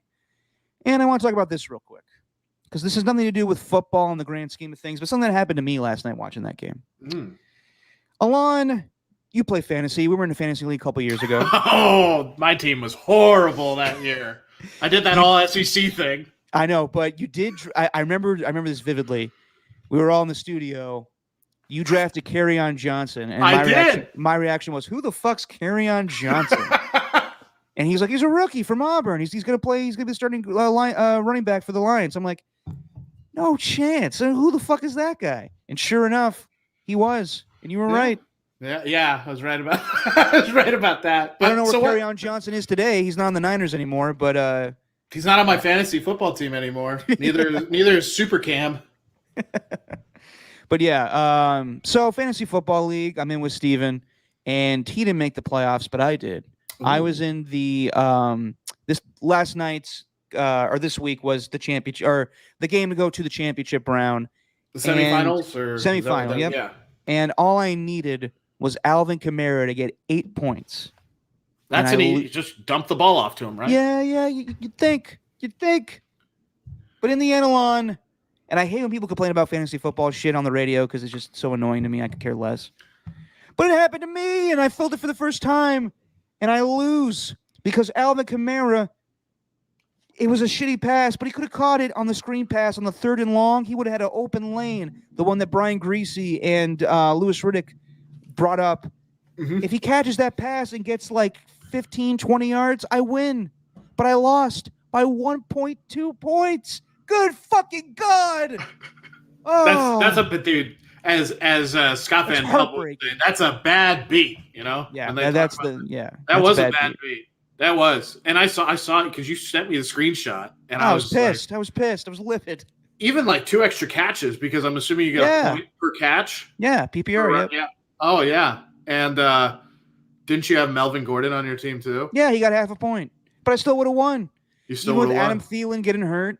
And Melvin Gordon getting half a point. If Alvin Kamara just catches that last pass, I'm in the championship round, and your boy's getting some more money. But sadly, not happening. And life goes on. Do you finish in the money? Do you finish? Is it work that way? I could still finish third. I could still finish third and get some cash. I'll be rooting for you. Thank you, man. I appreciate that. That's pretty rough, though. I'm a terrible fantasy football player. The last time I had a good fantasy football team, Aaron Brooks was my quarterback. I came in second in the league. Was this Raiders Aaron Brooks? No. Saints Aaron Brooks. Oh, he was good with the Saints. Yeah, this was like his last year with the Saints when he ended up, I think, making a Pro Bowl. But yeah, it was like 2005 or something like that. Yeah. I want to say it was the Katrina year. Mm-hmm. It was the last one, and then went to the Raiders, and then he was getting sacked every week. It's bad. But yeah, I'm the worst fantasy football player on the planet. That being said, man, to make it to the semifinals in your league, congratulations. Give yourself a pat on the back for that. Thank you. But to lose by 1.2 points is it's heartbreaking. I don't think. Do you think you would have won if Ian Book wasn't the quarterback? Yes. Yeah. So I'm blaming him. So blame Ian Book, on my shit list now. Blame Ian Book. Yeah. That's the last chapter in Ian Book's book. Just let's not remember that guy. No, I'm kidding. Hopefully he goes on to be a great backup quarterback or whatever. You can take that book over to Savers or Half Price Books, and you're like, I don't really need this one anymore. Exactly. It gets sacked too much. Yeah. Let's recap everything in Week 16. We already talked about the Saints game, but let's talk about everything else that happened last week. The Packers survive against the Cleveland Browns. Aaron Rodgers throws 3 touchdown passes. He becomes the all-time touchdown thrower for the Green Bay Packers, surpassing his mentor, Brett Favre. That's a nice way of putting it. Yeah, exactly. But in the end, the Cleveland Browns could have won that game despite Baker Mayfield throwing 3 interceptions. On the last drive, the Packers had no answer for their running game with Nick Chubb. They had 3 timeouts. I don't understand Kevin Stefanski throwing 3 passes in a row and then Baker Mayfield throwing his 4th interception to Rasul Douglas. We'll get into Rasul Douglas probably Former as well, Raider. but yeah, well, just a former few teams. He was cut a few times this before the season started, and now he's at a Pro Bowl. Good for him. But yeah, I don't think there's too many teams out there that can stop the Browns' running game, and it's perplexing to me that Baker had already thrown 3 interceptions at that point, and why you wouldn't just keep pounding them on the ground. The Browns had ample opportunity to win that game, and like you said, even with Baker's 3 interceptions, obviously the 4th was the backbreaker, but they had ample opportunity to win that game, and you just keep running the ball. And that's something I don't understand about kind of the way the Browns have played this season. I've watched a good amount of Browns football, and I'm like, you got, whether it's Chubb or Hunt or whoever, and that offensive line, when they're churning, like they can't be stopped on the ground. They are a very tough team to stop. And you're thinking, if anything, that should help Baker Mayfield out more than having weapons on the outside or anything. Is having such a lethal running game, and the way they lost that game, and to have the opportunity to win the game, you have the last possession with a field goal.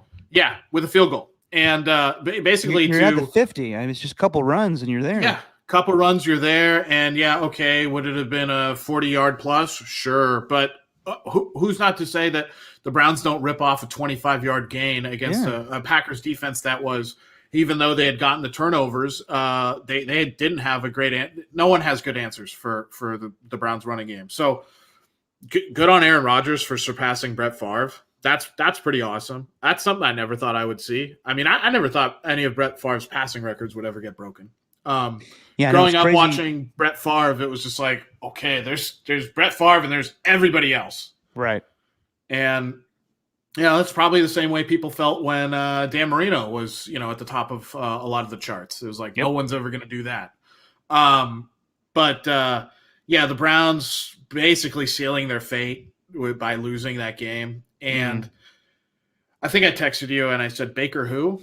And, I've never – so it's kind of funny. I used to kind of like Johnny Manziel when he was in college. Even with all the antics and all this, I don't much care for him off the field since he's went to the NFL and all that. Baker Mayfield, totally opposite guy, clean, does the commercials and seems really personable and everything. Good actor. But this is some type of cosmic karma for planting a flag, at Ohio State. Like, I'm sorry, you can't be that guy and then go into a game that you have to have and then throw 4 interceptions. And the 4th interception being the one to, break your team's back and pretty much take them. Their season's almost over now because of that. And it's so funny. The Browns at the start of the season or preseason and all the preseason chatter and stuff is like, and you listen to local Cleveland radio or some of the bits of sound, it was like, this is our year. Like, we're making a push this year. We're doing this. And you look at the way the running game has been, you're like, damn, they could. But then Baker Mayfield he does stuff like this in some of these games, and he's playing through injury. He's got that sling or whatever on his shoulder, and he gets banged up, and he's a tough guy, and he can make all the throws. He's got a great arm and all that, but like when stuff like that happens, it's just like you're like, is this really the answer? And at some point, Browns fans have to start thinking about that too, right? Don't they have to? I think they already have, but like I said with Steven about Derek Carr, just because a guy's contract is up in 2023 doesn't mean you have to get rid of him in 2022. That's true. So I understand. You don't move away from Baker. No, I mean, like, we could bring in competition, Sure. He's a first-round draft pick. I don't like all this, this ideas lately just because Sam Darnold was traded away after 3 seasons, just because Josh Rosen was traded away after 1 season. I was going to mention Rosen. Yeah. And I think, people are surprised Daniel Jones is coming back for the Giants next year. People are surprised that Joe Judge is coming back for the Giants next season. You got to give people time to develop things. Yeah. Same thing Niner fans are going to have to give Trey Lance time. You're just as quick as you are to wanting him to come and play quarterback. you're going to be just as quick to say he sucks. So give him time. Next season is going to be a long season for Trey Lance. He could be great, but if he's not good, you got to just deal with it for a while, because this is what happens when you draft a guy 3rd overall, and this is why they want to do this, so he can figure out how to be the best quarterback possible when he does get the opportunity. But just going back to that stuff, yeah, I do think that Baker Mayfield isn't the best quarterback. I was shocked that he was the first quarterback taken in the 2018 draft. I thought it was Sam Darnold. I thought it was too, especially the way Sam Darnold. Do you remember that game at USC that he had against Penn State? Oh, absolutely, that was a great Rose Bowl. It was incredible. Yeah, but that doesn't. You could just see how things play out. Have him play for his contract next season. If he doesn't play well, then adios, Baker. It's as simple as that. And you could have a great. They're capable of being a great team. They have so much talent. Like next to the Rams, I think they have the most talent on their team. But they're star-studded. Yeah, they're star-studded, but it doesn't always translate to wins. And they released Odell, and they got to figure out the wide receiver position going forward. But I don't understand that call by Stefanski in that game. Baker Mayfield was not going to get you to win that game. They win that game because they have a great running game with Nick Chubb and Kareem Hunt. Andy Ernest Johnson is a great runner as well. They can win most games by running the football. They just got to find a quarterback that can help them, when the run is stuffed, that he's able to go over the top. I don't know if that guy's Baker, but I wouldn't be so quick to get rid of him. Isn't that the recipe, too, to go beat a team like the Green Bay Packers? Like, our running game's just unstoppable. Like, our running game can just keep us in the game, and we can control clock and stuff. Like, take away those interceptions, and they win that game. Because the Green Bay Packers, that was one of their worst games that they played all season. Yeah, they've been sleepwalking through they've been lucky the last couple of weeks. Yeah. They don't get the 2-point conversion in Baltimore, so they win the game. They, the Browns throw a pick at the end against, the Packers, and they survive that game. And the Packers are only going to get better with David Bakhtiari, Jair Alexander, Zadarius Smith coming off IR, and that's huge. Zadarius Smith is massive for them. Yeah, what a great acquisition he was when they were able to get him away from Baltimore. And they got Rashawn Gary filling in right now that's playing well with Preston Smith. So I think the Packers probably right now are the best team, but we'll get to that in a little bit here. Just to go through these other games real quick, Cardinals are in free fall since Kyler Murray came back. It'd be the Chicago Bears. They've lost 3 in a row. They lose to the Colts, who are missing Darius Leonard and other offensive linemen. In the end, the Colts get the win. Kyler Murray just doesn't look the same to me. He's making really poor decisions, just running into sacks and just doing dumb things. I know they're injured with DeAndre Hopkins being out, but they're just going for it on 4th down at dumb times. They're not running the ball like they used to. I don't know if it's just because the Cardinals are, feeling the pressure, and we always thought they weren't the best team in the NFC, even though they started 7-0, and they clinched a playoff berth with Minnesota losing, so they are in the playoffs. But if I was the Arizona Cardinals, you got to show something before you get into the playoffs a little bit here. You got to win a game.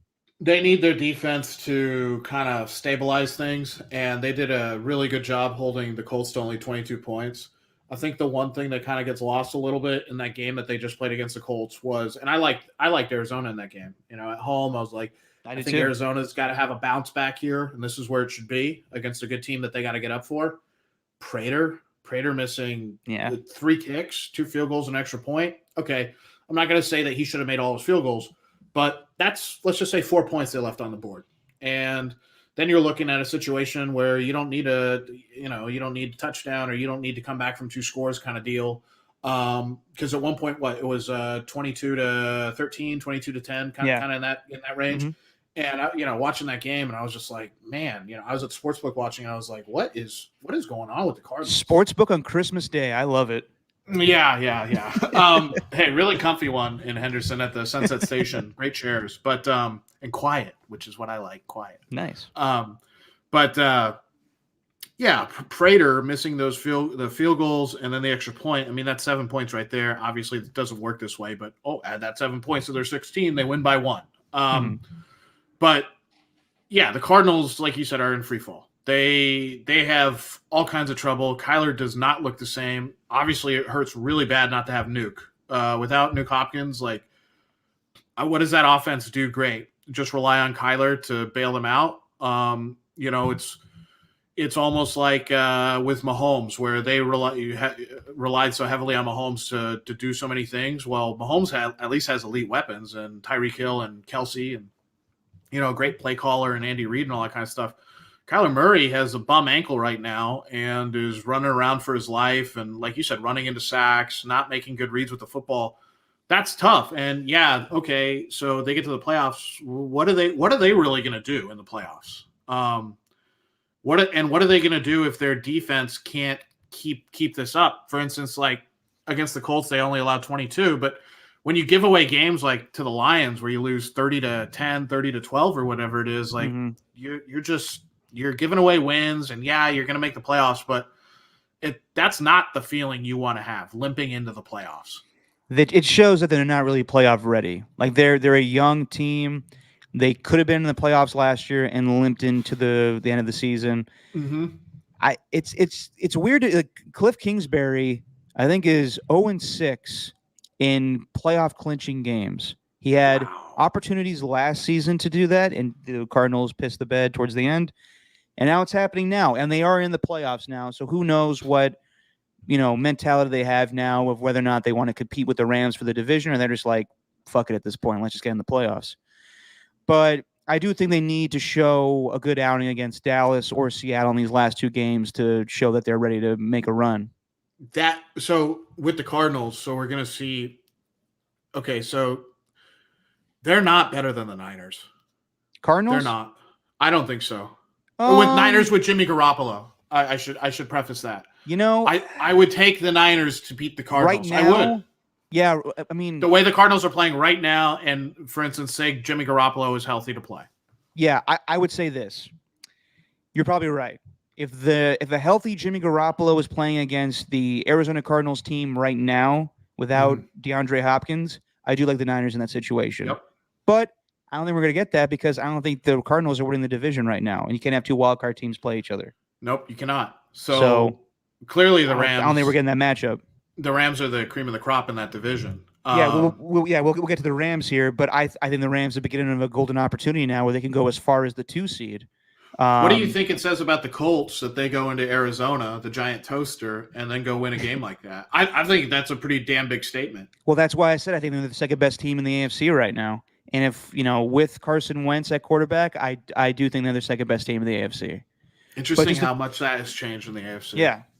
But just talk about the Rams real quick. They've won 4 in a row. They've looked good defensively the last couple weeks. But as far as the quarterback position, I'm not so sure about Matthew Stafford. Excuse me real quick. Matthew Stafford, and, he throws 3 picks. I get it. Like he didn't look great. He did dumb things. He had a bad pick against Seattle too. You're going to have games like that as a quarterback. Yeah, you're going to have games like that. Like he's also missing Andrew Whitworth as his left tackle. He was getting pressured a little bit. He was a little uncomfortable, so he's making quick throws. I don't understand him throwing deep in double coverage a lot and those getting intercepted. He just throwing like a 50-50 ball for Vance Jefferson or Odell Beckham. He relies on Cooper Kupp to bail him out a lot. But I do think that Matthew Stafford is having a Brett Favre-like season that Brett Favre won MVPs all the time for. He's got 35 or 36 touchdown passes, 13 picks. You go back and look at Brett Favre's numbers, that's basically how he won MVP in the 90s. So all this sentiment that Matthew Stafford is no better than Jared Goff is bullshit to me. Matthew Stafford is leaps and bounds better than Jared Goff. I just think that he's learning a new offense. He's getting acclimated to Sean McVay, and he's getting acclimated to life without Robert Woods and learning how to throw to Odell Beckham. It's going to take time, but throwing 3 interceptions against a good defense like the Minnesota Vikings doesn't alarm me. I just think you have to think about whether or not Matthew Stafford is going to be ready to play against other prime quarterbacks in the NFC playoffs. I think the thing with Matthew Stafford is, look, we've never seen him play meaningful football this far in the year. And obviously they'll be in the playoffs and, hopefully they have a home field advantage when they play in LA, things like that. But like, yeah, he throws the 3 interceptions. It's going to happen. He's still getting used to Odell. The Odell thing's so interesting because he's such an elite talent, but like, it's just not plug and play. Like, I know how good he is, but he's not he's not in that like Antonio Brown caliber where you can ask Antonio Brown just to do like, hey, I just want you to do these 5 things and you're the best at this that there's ever been kind of thing. Yeah. And you're going to go do it. Odell Beckham Jr. is a game breaker kind of guy. And it takes time to develop that chemistry. I think the thing with Matthew Stafford about that Jared Goff, Matthew Stafford thing, and it's a load of crap. That is such bullshit when people are like, oh yeah, well, it's not really that big of a difference. You know, Jared Goff took him to Super Bowl. And it's like, okay, look, Jared Goff can't really, okay, I know they got to win against the Cardinals, but he can't really win in Detroit. And that's a train wreck over there. Matthew Stafford could at least win some games when he was in Detroit. That's why everybody has always said, damn, Matthew Stafford's a stud out of Georgia. Guy knows how to play quarterback. And if he just could go to a team or get a team around him who could help him, he would be all world. And like you're saying, he's proving it. There's no reason that he shouldn't be an MVP pick this season. I'd vote for him. I mean, I think he's right there with Rodgers and Brady. With Rodgers and Brady, right? So he single-handedly elevated that Rams team to like, damn, they have a really good play caller in Sean McVay, and their defense, you know, can really do some things to mess you up with like guys like Aaron Donald and stuff like that. But he's taken them to where it's like, now we have to worry about the quarterback position. No one had to worry about the quarterback position when Jared Goff was the quarterback there. No one was going, oh man, Goff is going to tear us up. You know, Goff, it was always, okay, if he hits like a guy like Cook or, you know, Kupp or things like that, like if he hits some of those guys will make the difference. Goff's not going to be the guy to stand back there, get to his third read or whatever it is, or fit a throw into a tight window. Matthew Stafford can do all those Brett Favre-esque things that you were talking about. Real quick, something that I always think is so fascinating is what Sony Michel has done. Oh, yeah. With the Rams. And for them to go from a guy like Gurley, who I just, for those couple of years there, was like, oh my gosh, Todd Gurley, like this guy, he is good. And then to kind of, you know, try to figure things out at running back, Cam Akers, guys like that. And then all of a sudden you have Sony Michel, who was a first-round pick by the Patriots, who they're like, yeah, Bill Belichick's like, you know, I just kind of had to pick you because you were the best guy on the board kind of thing, and you're not really in my plans long-term. I'm going to try to get some value out of you. So then he goes to L.A., and, like, you know, Matt Stafford had the ability to throw interceptions, 3 interceptions that game, because Sony Michel runs for 130 yards. Yeah. No, I think – so sorry, you finish your point? I was going to say, and he – as a pass catcher – Sony Michel can rip teams apart if he gets the opportunity. Right. I think Sony Michel has pretty much saved their season because while they were going through that 3-game skid, throwing nonstop and doing the pass-happy Bills offense was not working. So Sean McVay, and I commend Sean McVay for doing this because I told Steven this on the podcast, you can't keep doing this. You can't keep throwing every single goddamn play. And in that Jaguars game, he changed it up. He was like, we got to go back to running the football. And Sony Michel has had, I don't have the numbers in front of me, but he has had like 100 yards in pretty much every game that he's had the last couple of pretty much in their 4-game win span, the last 4 games. I've either had like 100 yards or 120 yards. Like they were running the football very well. So, and we saw this before. And then 92 the last week again. I'm looking at right now, 92 against Seahawks. Like, shit, you're getting 92 yards off 18 carries from your running back. Like, exactly. And you got Matthew Stafford at quarterback. Yeah. And the threat of the pass is there. So I think they're lethal going forward. It does suck that Darrell Henderson did, what was it, an MCL sprain or whatever he did. MCL or UCL, something like that. One of those. He's out the next 3 to 5 weeks. He'll be probably back for the playoffs. That offense runs literally through Sony Michel, so I think they'll be okay. But good God, have you ever seen someone tear their Achilles in training camp and then be activated by December? No. I don't even know how you recover from that because the Achilles tendon's like one of the strongest in the body. Like think about all the weight it has to support, and then for you to go through the entire rehab process, and you're like, okay, I'm ready to go. That's incredible. Klay Thompson got to be like, what the fuck is this guy eating? Like, when I Chocolate got milk. that when I got that notification that Cam Akers is coming off IR and is going to be active, or at least off the IR list, I was Available. available. I was like, no way, that's incredible. Yeah. So given Daryl Henderson's injury, it may be too soon. I don't know what you want to do here if you're Sean McVay, but you got the best running back on the roster ready to go now. Yeah. And you have your number 2 guy, who's your number 1 guy right now. Yeah. Who's playing all world, lights out. But that brings, now they have the added dimension now where they can ground and pound with Sony Michel, and they can throw passes to Cam Akers if need be. So despite the fact that Matthew Stafford threw 3 interceptions, I think the Rams are in a good position because, like you said, there's going to be games like that.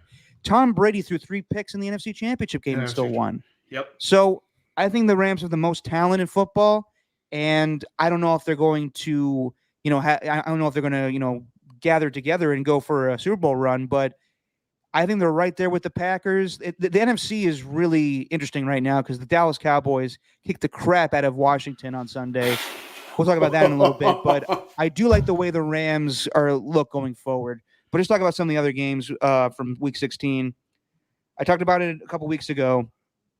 After the Bills lost that game to the Patriots, I wasn't a huge fan of the way Jordan Poyer and Micah Hyde reacted, like, oh, you're going to, the media's after us now. And I don't like the phrasing of the guy saying that they're going to get embarrassed. And then they come back and then they get shit stomped by the Buccaneers for the first half, losing 24-0. And then they managed to come back in that game. Yep, making a game. Exactly. And I told Steven then I would be surprised if the Bills don't make a run here because they showed some fight there. And if they can rattle off some wins here and get revenge back on the Patriots, they're back in the driver's seat for the AFC East. And they are right now. They beat the Carolina Panthers, who they were supposed to beat, and they have their best win of the season, getting revenge back on the New England Patriots. They forced Mac Jones to throw, even though Damian Harris did run all over them for 3 touchdowns. It showed that when the weather is fine to throw, the Bills will end up scoring 33 points, despite the fact they were missing Cole Beasley and Gabriel Davis. So I thought the Bills' revenge game, and Micah Hyde, who was angry with that, the post-game presser against New England a couple weeks ago, gets 2 interceptions off of Mac Jones. I thought it was a huge statement for the Buffalo Bills to win that game in New England. It was, and real quick, the Bills really gave their guy, Cole Beasley, some really nice cover by winning that game. Could you imagine if they lose that game by like a possession and to the Patriots, and it's like, well, Cole Beasley was out because COVID, and it's like, yeah. So luckily we don't have to deal with that. And Cole Beasley is probably buying all those guys Rolexes. Like, hey, thank you very much. I don't look like a total dill hole here, but to bring a '70s show, yeah. But the Bills are totally in control. Like you said, when the weather's good and when things are clicking the right way, Josh Allen, he can make all the throws. I mean, they are better than the Patriots. Look, the Patriots have the ace in the hole, which is they have Bill Belichick. Yeah. And only Bill Belichick can be like, we're just going to run the ball 45 times and beat you and then shut you down what you do. And they force Mac Jones to throw. And the Bills are able to do things when they're clicking that other teams can't do. Their quarterback play is so elite. They have, out of the young quarterbacks, let's take Mahomes out of it because he's so amazing. But like out of the guys like Allen or Burrow or Lamar Jackson and name a few others, but Allen's the best. Allen has proven that he can do the most. Maybe he doesn't have the MVP hardware that a guy like Lamar Jackson has, but he can win you games through the air, and he's tough as nails. So like, the Bills, I don't have their last couple remaining games in front of me, but they have to play the Dolphins and then the Patriots, right? No, they play Falcons next week, and then they end the season against the Jets. The Jets. Okay. So I was thinking of the Patriots schedule. Yeah. They have to play the Dolphins in the last week. But yeah, they're set up against that. That's a home game against the Falcons, and then they get home against the Jets. So you get bye week and so they're in the driver's seat to get the AFC East. Yeah, they are. And the Patriots are going to make it. So you'll have the Bills and the Patriots. I think they could probably play a third time in the playoffs, and we'll see if that happens. I was looking at some of the scenarios, and that does look like that is pretty likely. Like that could happen if things go the right way. The interesting thing about the Bills is they never really had what's the way to put it? They never really had a point in the season where it was just like, oh, They man. run the ball.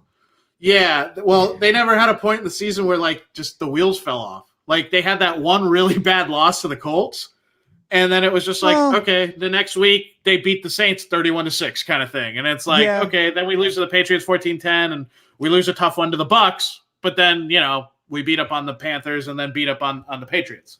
I would say the wheels kind of fell off against the Patriots when they lost that game a little bit. The 14-10 game at the start of this, Yeah, just because that was demoralizing. They were going back and forth every week with trading a loss for a victory. Yep. And they didn't look like the same team a year ago that was dominant. That Jaguars game was bad. I forgot about that. The Jaguars game was bad. The Colts game was bad. The Patriots game was bad. But I do think that even though that they're not the same team as last year, I think they're in a better position because they're playing better defense. They are. So I do think that they'll win the division. They'll probably finish third or fourth, whatever the scenario is. But I do like the Buffalo Bills going forward. But if I had to rank the AFC teams right now, I'd still say Chiefs, Colts, whatever happens with Carson Wentz, Bills, Patriots, and we'll see what goes from there. And then there's this other team in the AFC that's making a run for things in the AFC North, and that's the tightest that division's been. I think this is the tightest division race I've seen in quite some time. But Joe Burrow goes off for 525 yards, throws 4 touchdown passes. And usually when you get to the 500 mark throwing in a game, you are losing the game. Mm-hmm. But they were dominating most of that game. They win 41-21. I think that was the final score. They scored 41 points in 2 games against the Baltimore Ravens this season after Wink Martindale talked shit about Joe Burrow. That's a credible performance. It's rare you see a quarterback throw for 500 yards and have a flawless game. Like usually you're throwing picks, it's sloppy, trying to get back into a game. Boomer Esiason, I think, for 500 yards. Usually the mark is 554 by Norm Van Brocklin. And I think I think they were trying to get that for Joe Burrow. And it's funny to me that John Harbaugh gets all upset about, so the report this week is that John Harbaugh was upset that the Bengals were up by so much against the Ravens, and yet they were still throwing. This is the same John Harbaugh that runs the score up against the Raiders, going for fake field goals in 2012. So don't give me that shit, John. No. He'll never win the argument of like, oh, that just wasn't classy. Running fake field goals and going for 2 and doing all that crap. Yeah. And then the same season we're in right now, he wants Lamar Jackson to run a play when the game is in hand to get their streak going of 100 yards rushing in every single game. If Vic Fangio's like, what the hell? Yeah. No. Yeah. So don't give me that shit. But Joe Burrow, an amazing performance. I think out of all the teams in the AFC North, the Bengals have the most lethal offense. And if I had to say right now, I think they're the best team in that division and probably will win that division. Do you think the Bengals have a chance against Kansas City? I don't. Here's the thing. Even though the Bengals, were they 9-6 right now? I think that's right. Yeah, 9-6. So they play the Chiefs next week. And then after that, I want to say they play the Cleveland Browns. And for whatever reason... That's right. Yeah. The Bengals swept the Steelers and the Ravens, and they cannot beat the Browns. I know. I wouldn't be the least bit surprised if the Bengals lose these next 2 games, go 9-8, and still win the division. Well, yeah, that can happen. That definitely can happen because the Steelers have that stupid tie on their record. Yeah. One of the really interesting... The Ravens have so many quarterback issues from Lamar Jackson being hurt to Tyler Huntley, who is a great backup quarterback for them because he does the same stuff that Lamar Jackson does. Yep. But he gets COVID or whatever COVID protocols, and Josh Johnson comes in, and he actually has a pretty good game. This is 2 times this season where Josh Johnson had to fill in for was it Mike White with the Jets? Yep, and he had a great performance. And then he comes in and plays well, but you're not going to win a lot of games with Josh Johnson. Josh Johnson's like the emergency goalie on a hockey team. It's like, okay, he can get some stuff done. I don't know if we're going to win the game. He's driving the Zamboni, and he's winning games. Yeah, he's a plumber part-time, but then, he's wearing a suit and tie most of the time, and then he has to put the pads on. One of the interesting things about Joe Burrow, because I watched the highlights, and I watched the I turned that game off in the third quarter. Yeah. Or I tuned out. But he threw like 11 passes 9 of his passes were like more than 10 yards, I want to say. And then he hit 2 deep bombs for 45. So like I have his stats in front of me, going 37 for 46, like completing 80% of your passes, 525 yards, no interceptions, as you said. But the fact that 12 or 11 of those passes were more than 10 yards, like he wasn't dinking and dunking. Yeah, sure, he had a bunch of 5 to 10 yard passes, but when 11 of your passes are more than what a first down is worth, and 2 of them are just, half the football field, like that is dangerous. And I'm very interested to see what they do against the Chiefs. One thing about the Ravens game they just played, though, it just shows you how important it is to have a game changer quarterback or a guy who can be steady. Like if Lamar Jackson plays in that game, I'm not saying the Ravens are going to win, but I am saying they're not going to get blown out like that. At the same time, like that shows you all the problems that the Ravens have had with their defense this year. Their secondary has been torn apart at critical times by different quarterbacks, and Joe Burrow just like put it all on full display. I don't remember a time in the pro football where a guy throws for 525 yards and doesn't throw at least a cheap interception, like something going off a guy's hands or whatever. Like if you look at his passing chart, the next gen stat that, you'll see that he only had like 3 deep incompletions the whole game. And it's just like, can they keep doing that? And if they do, can the Chiefs keep up with them? It's almost the time where it's like, can the Chiefs keep up with the Bengals? Because that's going to be the reaction coming off of this game. Yeah. We'll talk more about the Week 16 games, but I want to bring something up, Alana. I don't know if you saw. I just been texted, and I had been staying off social media while we were doing this live stream. The timing of this couldn't be more eerie. John Madden has passed away at the age of 85. What? Yeah. And this is devastating. We both watched his documentary on Christmas Day. Oh my God. Yeah.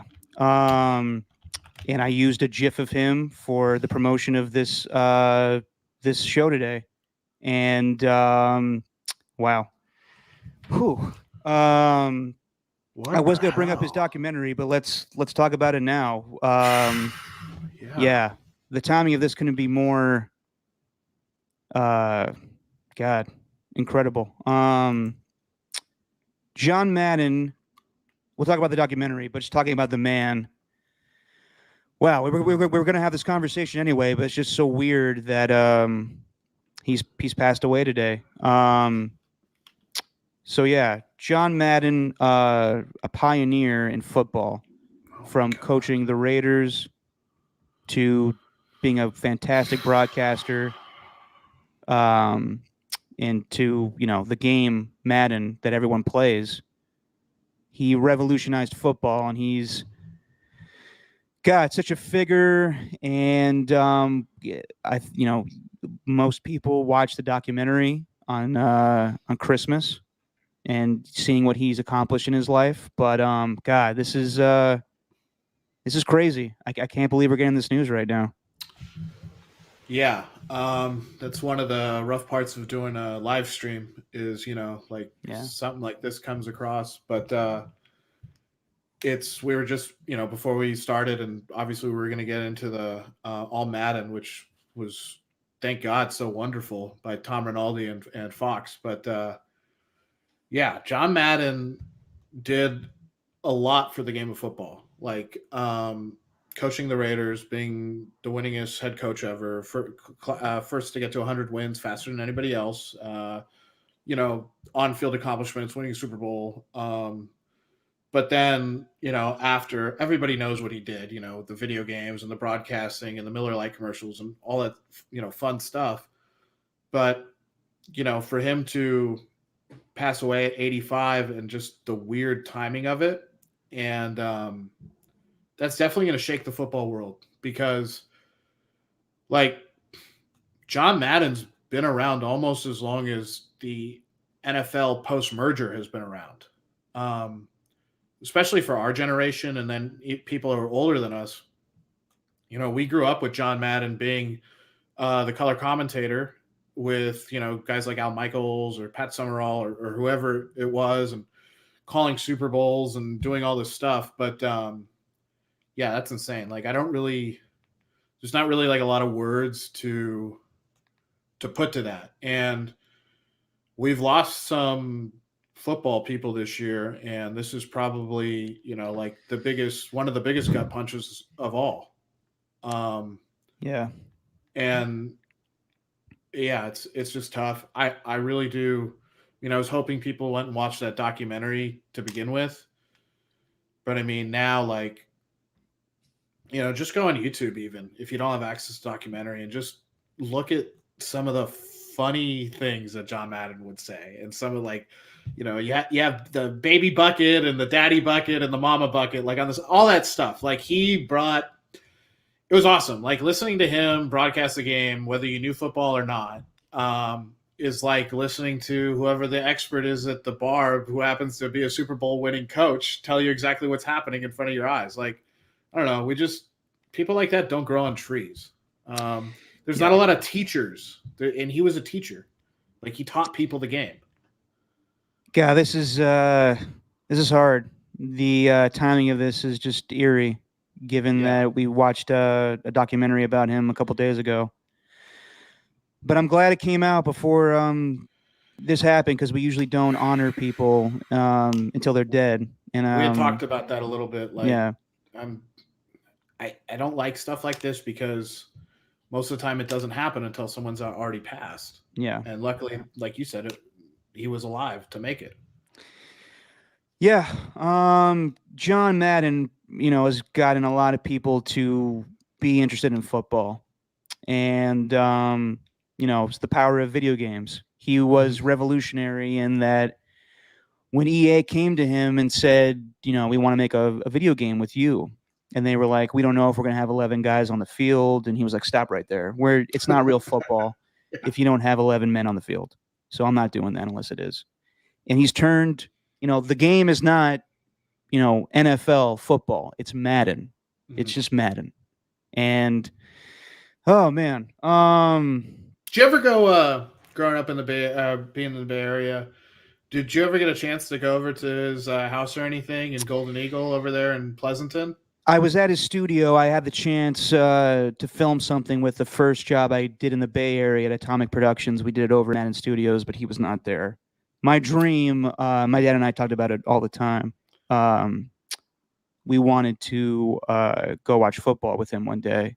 That would have been cool. That would have been cool, because he has the whole setup. Yep. If you saw the documentary, he has a bunch of TVs. That's where he watches football. It's like the command center. It's amazing.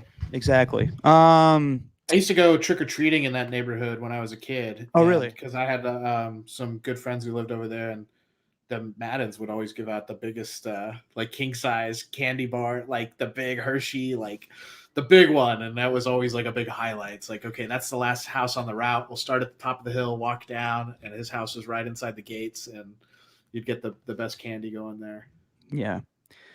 God, I've had two encounters. I shouldn't say encounters, but John Madden has not been the best of health for quite some time. So hearing this news is shocking, but it's not surprising. And, our condolences to his whole family. His sons were in the documentary. His wife, who strong lady. It's sad. I remember 5 or 6 years ago, our program director got some bad news about he thought John Madden passed then, and ran into the studio and told everybody, hey, John Madden has died. Get prepared, get all the contacts, we're going on live talking about it. And thank God he wasn't dead. It was a bad story. He got some bad information, and he was alive. Then fast forward to a couple years later, we're at the Steve Mariucci and John Madden's bocce ball tournament in I want to say, God, where was that? Fremont. It was at Fremont. Oh, is that at what's that bocce place called? I forget. Yeah, but okay, in Fremont. Yeah. And I this is a bittersweet story to me, because it was so cool being there, and I was honored to be there. And John Madden was there in a walker, and my father went up to him. He knows my dad pretty well, and he asked him, hey, Mr. Madden, would you be willing to come on the radio broadcast with us? And he said, absolutely. And John Madden took his time coming over in his walker. He was getting up there in age, but he sat down and his mind was sharp. He was talking about the game today and what he likes about it, what he doesn't like about it, and it was awesome. And it's bittersweet because there's a photo of Bonte, my dad, and Madden sitting at the table together, the smiles on their faces, and you could tell this is one of the highlights of Bonte's life. It's one of the highlights of my dad's life, and Madden's just living his life. Yeah. And there's me in the background, and I saw Bonte just tweeted this photo out because Madden has passed away, and God, I hate this photo. There's me in the back looking at my phone, not even soaking in the moment. Because if I remember correctly, he gave a fantastic interview, but I was texting with, I think, you and Tommy Call because the interview was like going in and out Mm-hmm. I do because of the remember remote that. the remote situation. And I was like frazzled, being like, "Come on, guys, it's John Madden. We got to get this sound on the air." And I always hate that photo because I love seeing Madden there, but like it's just me just not realizing, you know, I'm I'm there with John Madden. Like this guy taught me everything about football. Like I was playing Madden video games before I even got really into football. And yeah, it's just weird, man. I really don't know how to react to this because I wanted to talk about him today, but now I can't even say the words. You Eulogizing him. you I can't even say it. But yeah, God, I can't believe today this happened. There is a statement that the Raiders put out. If you don't, Okay, I yeah, was go for it. figured I'd read it. Um, so the Raiders family is deeply saddened by the passing of the legendary John Madden. Few individuals meant as much to the growth and popularity of professional football as Coach Madden, whose impact on the game, both on and off the field, was immeasurable. Hired as head coach of the Raiders by Al Davis at the age of 32, Madden coached the Silver and Black for 10 seasons, compiled a remarkable 103, 32, and 7 win-loss tie record in the regular season. From 1969 to 1978, the Raiders posted winning records in each season, won 7 division titles, qualified for the playoffs 8 times. I mean, that's incredible.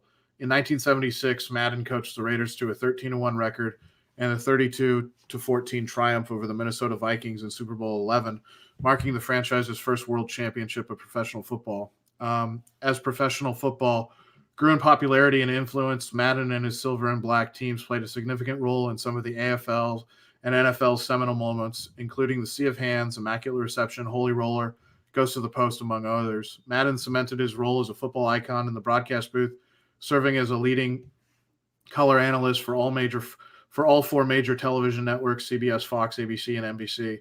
His work on Monday Night Football, the inception of the annual All Madden team, and his role in the Madden NFL series of video games made Madden's name synonymous with pro football. In 2006, Madden was presented for enshrinement to the Football Hall of Fame by Al Davis, who opened his speech by calling Madden a brilliant coach, a loyal and trusted friend, a Raider. The thoughts and prayers of Raider Nation are with Virginia, Joseph, Michael, and the entire Madden family at this time. Like, that's just, I can't put it Yeah, any better than that. yeah, It is sad, but he was a titan. You know, yeah. sometimes we'll say, the term is used, standing on the shoulders of giants. He's one of Hmm. those giants that not just people, NFL, but I'm sure everybody who knew him felt the same way. But Yeah. keeping it with sports and the NFL and football as a whole, he's one of those titans, one of those giants that built pillars to get to where we are now. Yeah, and just watching that documentary, I knew a lot about John Madden, but just reliving all that stuff and hearing him talk, you know, he didn't sound the best. Something going on with his voice, but he still sounded sharp. Mm-hmm. And yeah, the documentary was great. Tom Rinaldi directed it, and it didn't focus a lot about his coaching days, but it was about him more of a broadcaster and how he revolutionized, teaching kids about football through the video game. and it was funny, like, him, the part where he goes to Fox. I don't know if you got that far in the documentary, Alon, I but did. okay. And they talk about the documentary, but he made Fox on NFL on Fox legitimate because of him. Yeah. Like if they didn't have him, I don't know if Fox is doing sports like it is today. Because we John might Madden, be looking at CBS and like NBC or something. exactly. John Madden was able to make that station legitimate. And because he signed, then Pat Summerall came over and all these other people, Howie Long, Terry Bradshaw, it made and the NFL on Fox what it is today. And at the time, he signed a $32 million contract, 4 years, $32 million contract to do TV. Now, Tony Romo makes $17 million a year. So God, I am at a loss for words. I did not expect this to happen today. I wanted to talk about the documentary and him as a person, and we still could do that. But God, John Madden passes away at the age of 85. Rest in peace, man. Yeah. Yeah. Rest in peace. I mean, that guy, like just like anybody listening right now or anybody watching, just probably can hear his voice in their head just through the broadcast. Boom. Like they can hear him explaining something. They can hear him, making a joke to one of his broadcast partners or whatever the case is. And that Tom Rinaldi, I want to give him big props. He did a phenomenal job. It didn't, like you said, didn't go over as much. Obviously, I wanted a little more coaching stuff, but it was awesome. It was super respectful. It was laudatory. It just was the real John Madden, and that's like the definitive. That we'll always have that to look at too, and just be like, hey, this is the definitive, life of John Madden post football kind of thing. And yeah, to hear this news is just, I don't know, it's gonna shake. It's gonna shake the entire sports world, but it's really gonna shake the NFL. Oh, 100%. There will be tributes to him this weekend, especially for the Raiders. But you think about the Niners. He did every big NFC Championship game. Yeah, think about all the big Niner games he had called. I mean, you think of if you're a fan of any team in the NFL, you probably remember a moment with John Madden calling your game.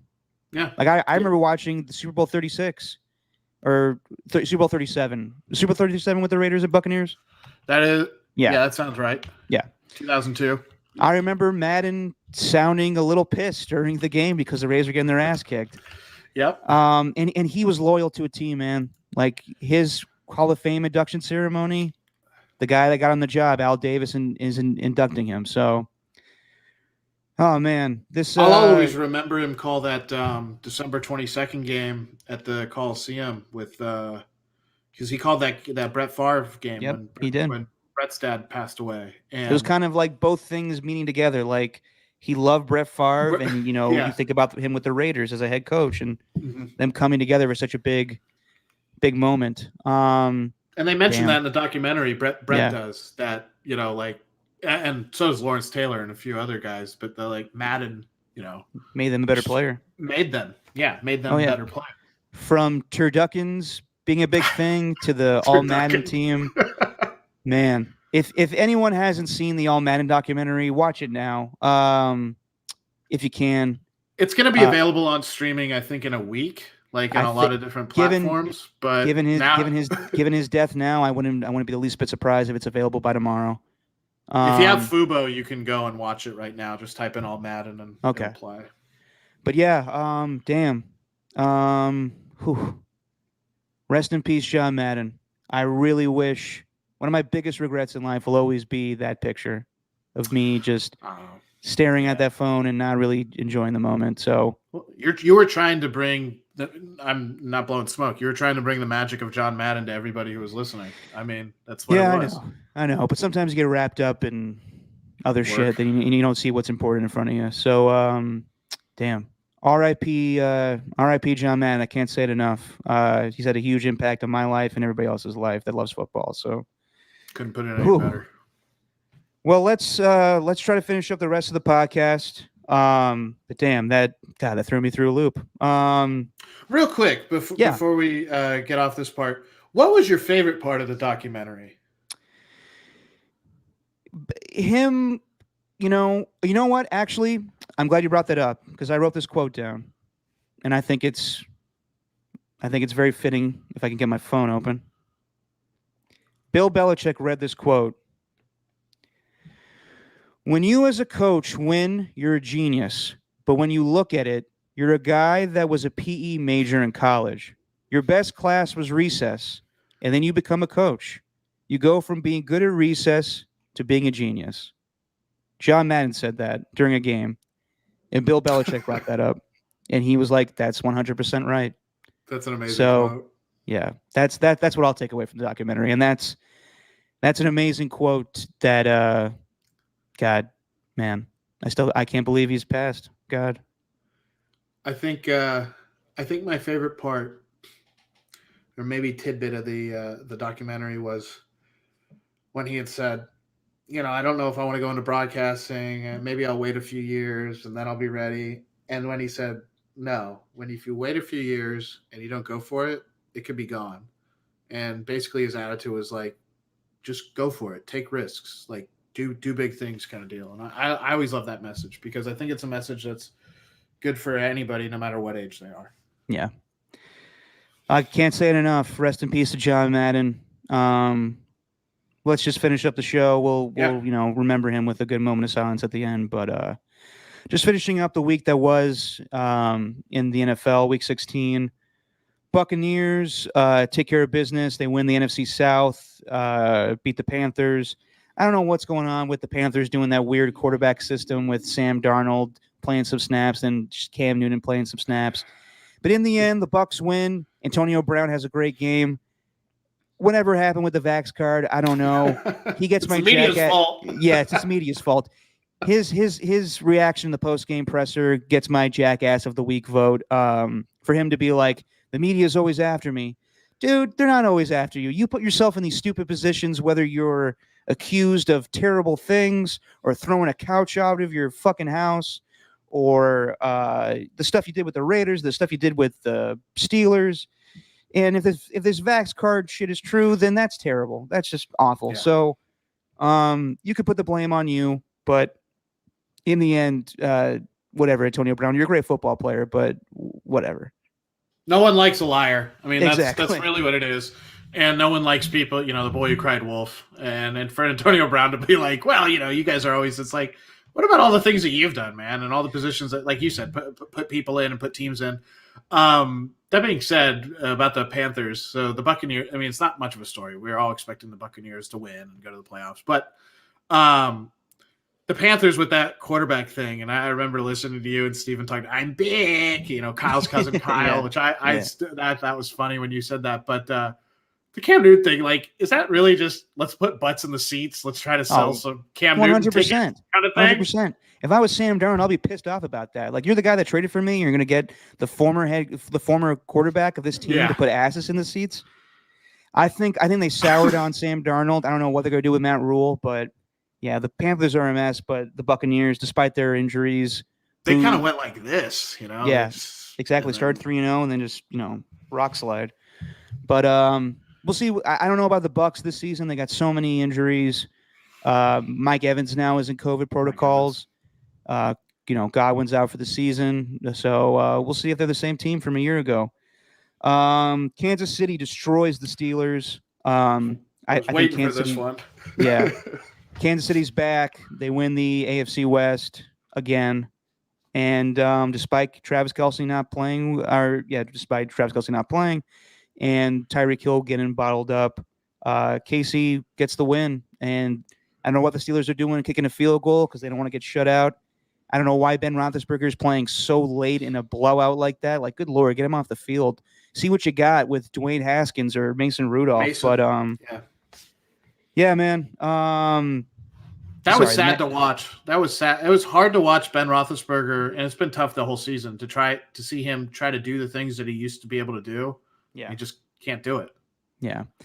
But I think the Chiefs are back. You know, they got the offense going again, and the defense, this is the best they've looked in quite some time. So they will kind of look like the team that they were a couple of years ago, 2019, winning the Super Bowl, where the offense was lethal and the defense was just as good. So we'll see what happens there. I think their defense might be a little bit better. It might be from where they were. Or at least it's playing better. Yeah. From where they were at the beginning of the season, giving up, 40 and 30-point games. Now they're just holding teams to single digits. It's remarkable. And then to end things up, the Cowboys destroy the Washington football team, clinch the NFC East, putting up 56 points. Cowboys look great. Defense looks great.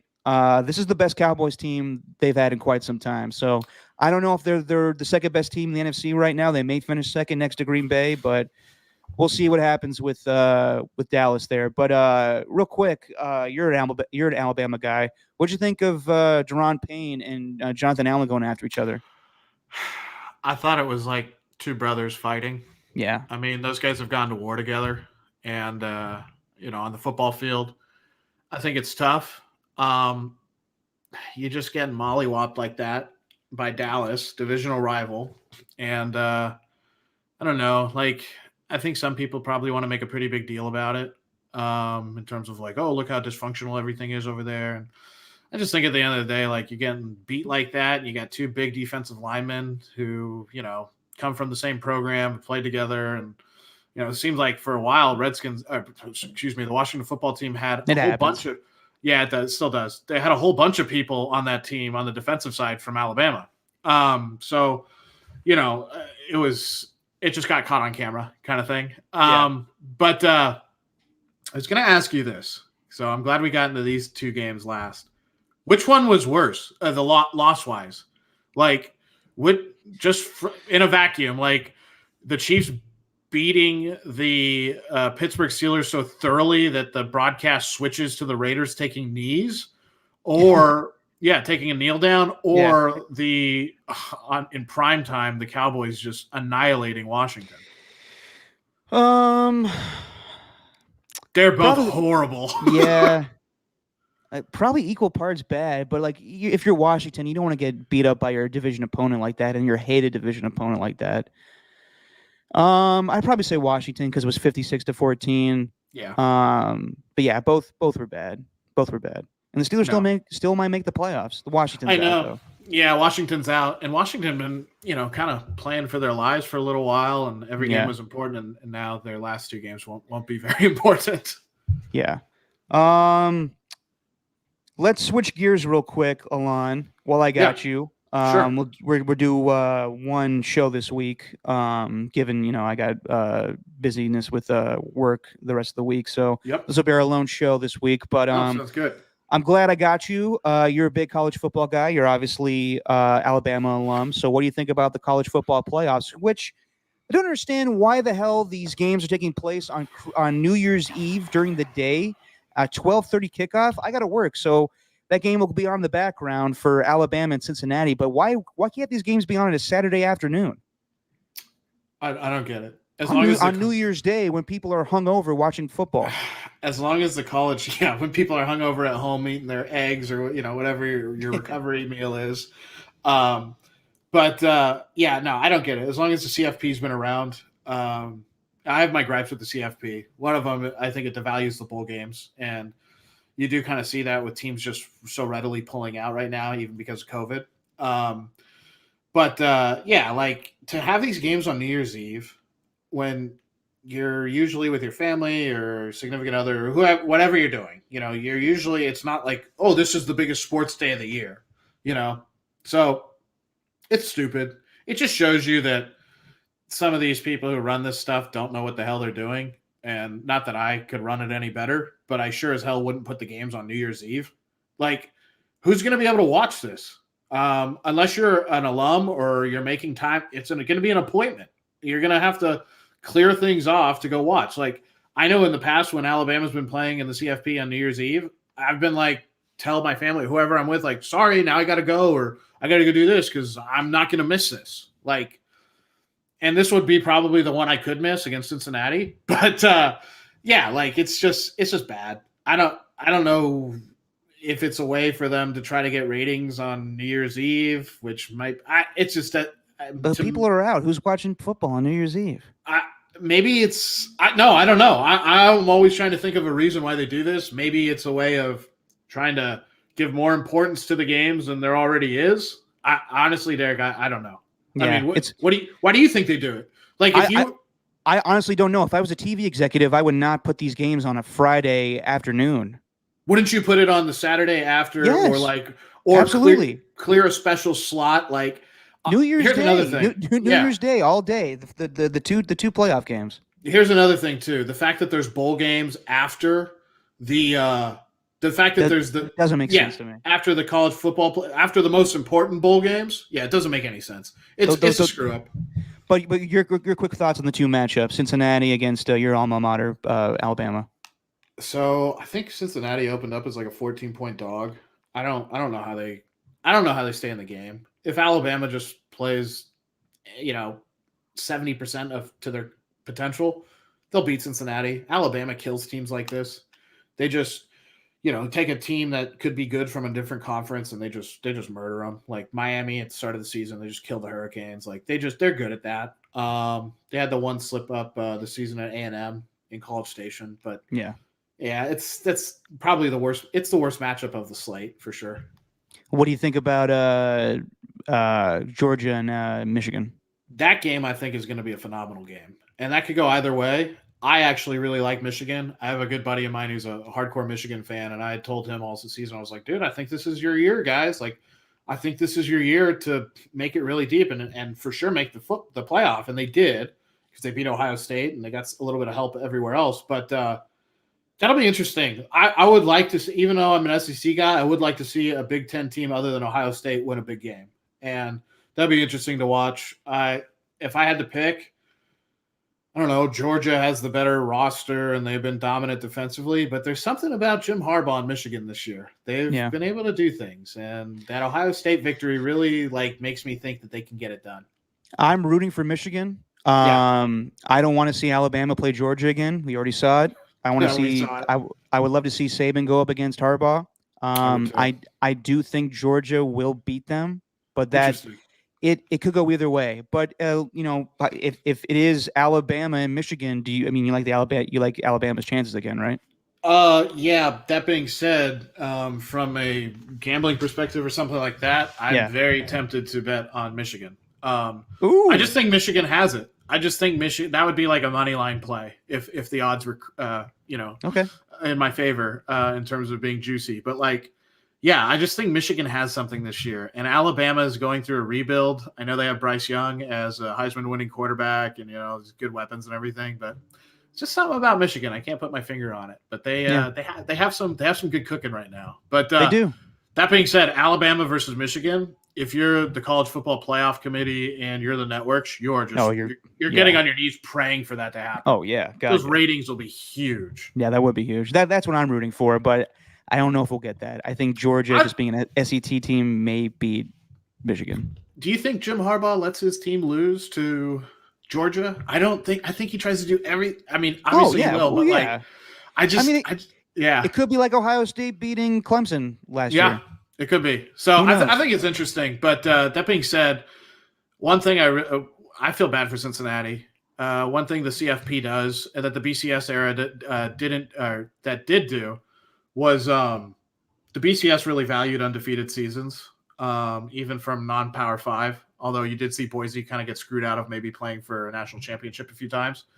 That being said, Cincinnati has a perfect season. They play everybody in front of them. They win, and they're the 4th seed. That sucks. You go perfect, and you're the bottom dog. You're the bottom ranked one. That was always going to happen, in my opinion. Just given on Cincinnati's strength of schedule and everything. But hopefully they make it a game. Not for your sake. I didn't want Alabama to kill them. I don't want it to be a game at all. No, no way. Please, no. Real quick here before we start making some picks for the NFL week coming up, week 17. Warriors, fantastic victory against the Phoenix Suns on Christmas Day. You and I were texting about it. The Warriors, it's a statement win. For It them to is. go into Phoenix and beat them at full strength, and the Warriors missing a lot of guys due to COVID, and of course not having Klay Thompson and not having James Wiseman, things can only get better for the Warriors from here. Yeah, things can only get better. And we were texting back and forth, like, kind of the feeling is like this is maybe the best the Suns can be, and the Warriors are like just scratching the surface. It feels like, and I kind of wonder who'll make the bigger impact first when they come back, whether it's Wiseman or Klay Thompson. Part of me thinks Wiseman just because he has that rebounding ability and a few different things, but Thompson's an offensive machine and can play defense. That was a hell of a win, and Otto Porter Jr. getting in for him in the end. Yeah, Otto Porter Jr. And then you saw that shot of him looking back at the Phoenix Suns bench. Yeah, that was awesome to see. It's also really cool to see that like Stephen Curry's kind of had detractors his whole career from the media or fans like, oh, he's just a point guard or he's not big enough. All he does is shoot threes. It's like, well, guess what? The guy's pretty damn good at doing what he does, and he's taken on the primary and secondary scoring roles on that team, and they wanted to win that game because they had lost to Phoenix a few weeks back. So I think they were just like, we win on Christmas Day. We're gonna win. 100%. Yeah. Well, Alon, you're filling in this week, so you get the chance to go up against me in some football picks. Ooh. And for those that were counting last week, Steven didn't own up to his bet, but me and him tied last week. And it's a pain in the ass to get a hold of Steven for a text message to do a tiebreaker. So I'm just going to give him the victory. We're all even up. Wow. Steven doesn't have to do the thing anymore. He did a double or nothing. He tied me. Classy. Yeah, I'm a classy guy. I'm giving today. Festivus. Yeah, it's Festivus. Yeah, it's a new year. It's a new Dairy P. So let's do this edition of Wins or Wangs. And Alon, since this is your one-off, we may have to have you come back and do the punishment if you lose this week. But let's pick some games here for Week 17 in the NFL. And Week 17 usually means the end of the season, Alon, but not this case. We got one more week of football, so these games are going to be juicy given playoff scenarios. But let's start things off with Philadelphia, who is currently the 7th seed of the NFC, going to Washington to take on the football team. Who you got, Alon? I like the Eagles on the road to cover 3.5. Who do you like to win, though? I like. Give me your Vegas stuff, which I can't do, but give me your Vegas stuff and your picks. I think the Eagles win outright. Okay. I actually don't think they're going to win. I think the Eagles are a good football team. I don't think they're a playoff team. They just played Washington a couple weeks ago, and usually when you play somebody in that short of time, the other team gets an advantage, figures out what they did wrong the last time. I'm taking the football team. Okay. All right. Buccaneers at the Jets. We're probably both on the same side here. Buccaneers, Jets, right? Yeah. Oh, sorry. Yeah, Buccaneers. Throw a fast one at me there. Yeah. No. Yeah. Okay. Buccaneers. The hot Miami Dolphins going to Tennessee. Out of the Dolphins' last 2 games, I'd say that's the one they're more likely to win. Really? Maybe. I don't know. You know what? Because they play the Patriots so well in Miami. So, yeah, you know what? I will let's see. I'm looking at it right now. Yeah. The Dolphins are so hot. You know what? Right now, the Dolphins are going to win. The Dolphins are going to win that game. All right. Okay. Yeah. I don't think so. I'm taking the Tennessee Titans there.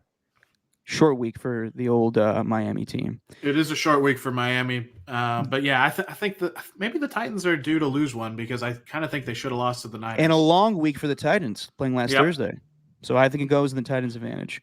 Jaguars at the Patriots. Pats. Yeah, Pats. Rams at the Ravens. We don't know what's going on with the Ravens quarterback situation, but I don't think it matters. I'm taking the Rams. I don't think it matters either. I take the Rams as well. Alrighty then. Taking money line too, or whatever bet you got there. The Rams are favored by 3.5. I mean, I don't know. It depends. It depends what shakes out. That could get a lot worse depending on who doesn't play for the Ravens. I feel you. It's hard to make a bet like that on a Tuesday. Oh yeah, Wednesday's the day. There you go. Wednesday is Wednesday's the good day in Las Vegas because that's when everything gets set. I got you. The game we've been talking about, Raiders at the Colts, probably minus Carson Wentz. Who you taking, Alon? I actually think the Colts win this game. I do too, despite the fact that Sam Ellinger most likely will play, but given the new COVID protocols, there may be a chance that Carson Wentz still plays. Yeah. The, So is there a way to like? Yeah, I can't conditionally do this. I'll tell you what. I'll tell you what. Let's both do this. If you know what, no, that's taking the easy way out. It is. You know what, if the Raiders win the game, and you know what, actually, I'm gonna change my pick. You know, yeah. You take the Colts. Given everything with John Madden, let's go Raiders. Yeah, let's go. So I do think Sam Ellinger is going to end up playing, not Wentz. Yeah. The Raiders are going to win. I'll still take the Colts then. Win it for Madden. Let's win it for Madden, guys. I want the Raiders. Full disclosure, I want the Raiders to win. So no, I know. Yeah, of course you do. Giants at the Bears. Bears. Are you gonna watch that game? No. The Bears put up a good fight against Seattle. They did. Yeah, I guess I'll go with the Bears there. Yeah, I'll go with the Bears. I don't know. Is Jake Fromm playing quarterback for the Giants? Yeah, I mean, Nick Foles will. If it's Nick Foles again, then I like their chances. Falcons at the Bills. You know what? I'm going to take the Falcons in that game to win. I don't know why. That'll be my upset special. No, the Bills are going to win that game. the Bills can't lose that game. Yeah, the Bills. Yeah. No, Bills are winning that game. The premier game in the early slots, Chiefs at the Bengals. I like the Bengals, actually. Ooh. Yeah. I think the Chiefs are going to win that game. I'll take the Chiefs. Then the late games, Texans at the 49ers. We don't know who's playing quarterback for the 49ers. Even if it's tough because the Texans just came off such a monstrous win against the Chargers. Yeah. That being said, like, they're a pretty bad football team roster-wise. Yeah. You got to go with the Niners. I'm taking the Niners as well. One of the few times I take the Niners on this podcast. Broncos at the Chargers.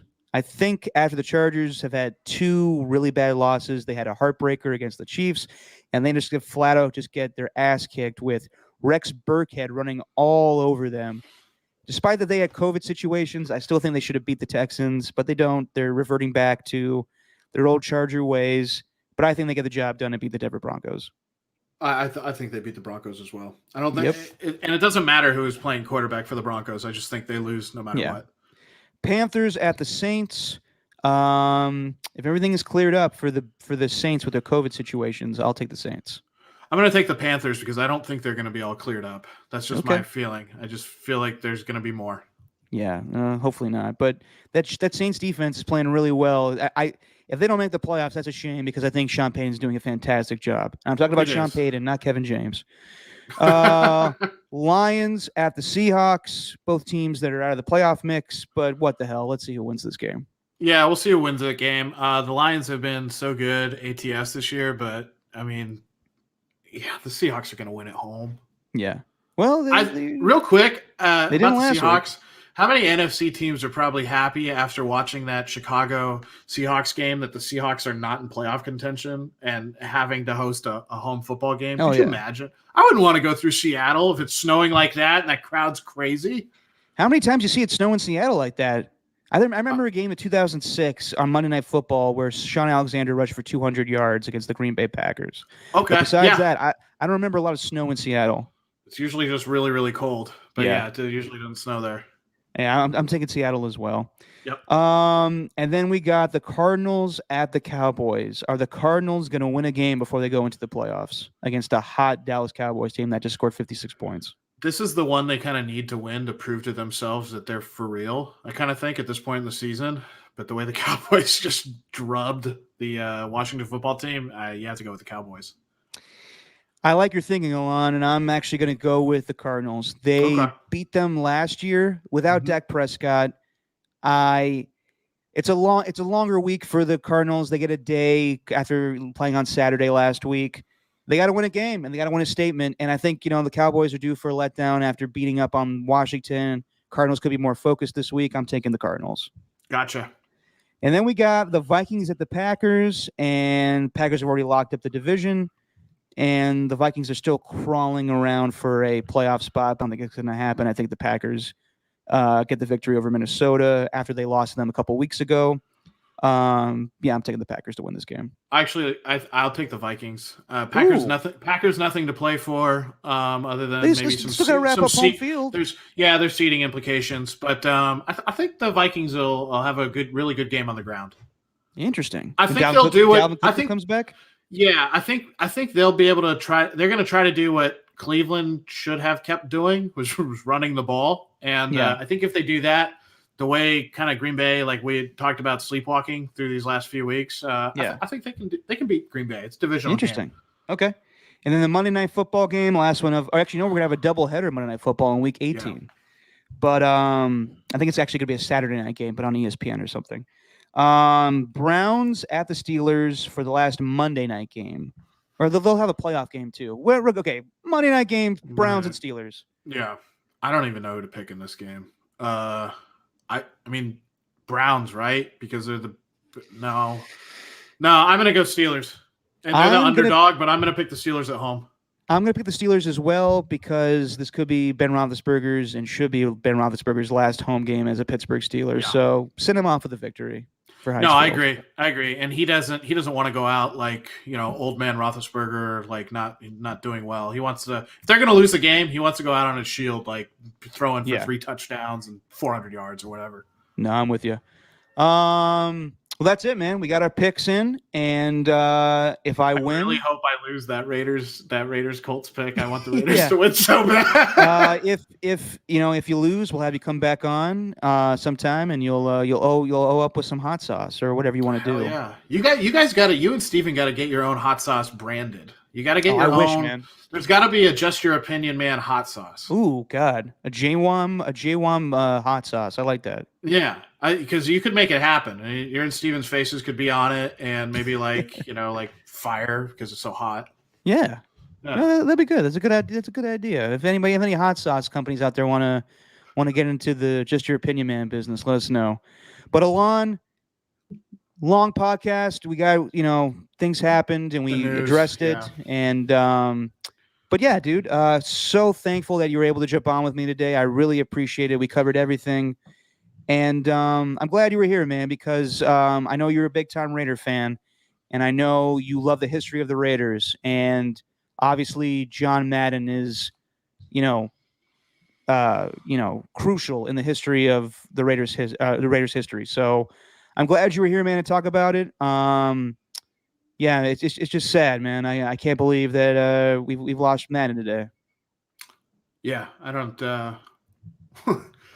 Yeah, obviously, the first thing I'm probably going to do when we get done is just like kind of think about that and just be like, yeah, what watch the documentary again. I have so many text messages I need to get to of people texting me about this. But yeah, thank you to all of you that watched. Probably with the news you went on to do something else, but thankful for you guys watching and listening to the podcast. We'll be back next week with a new episode.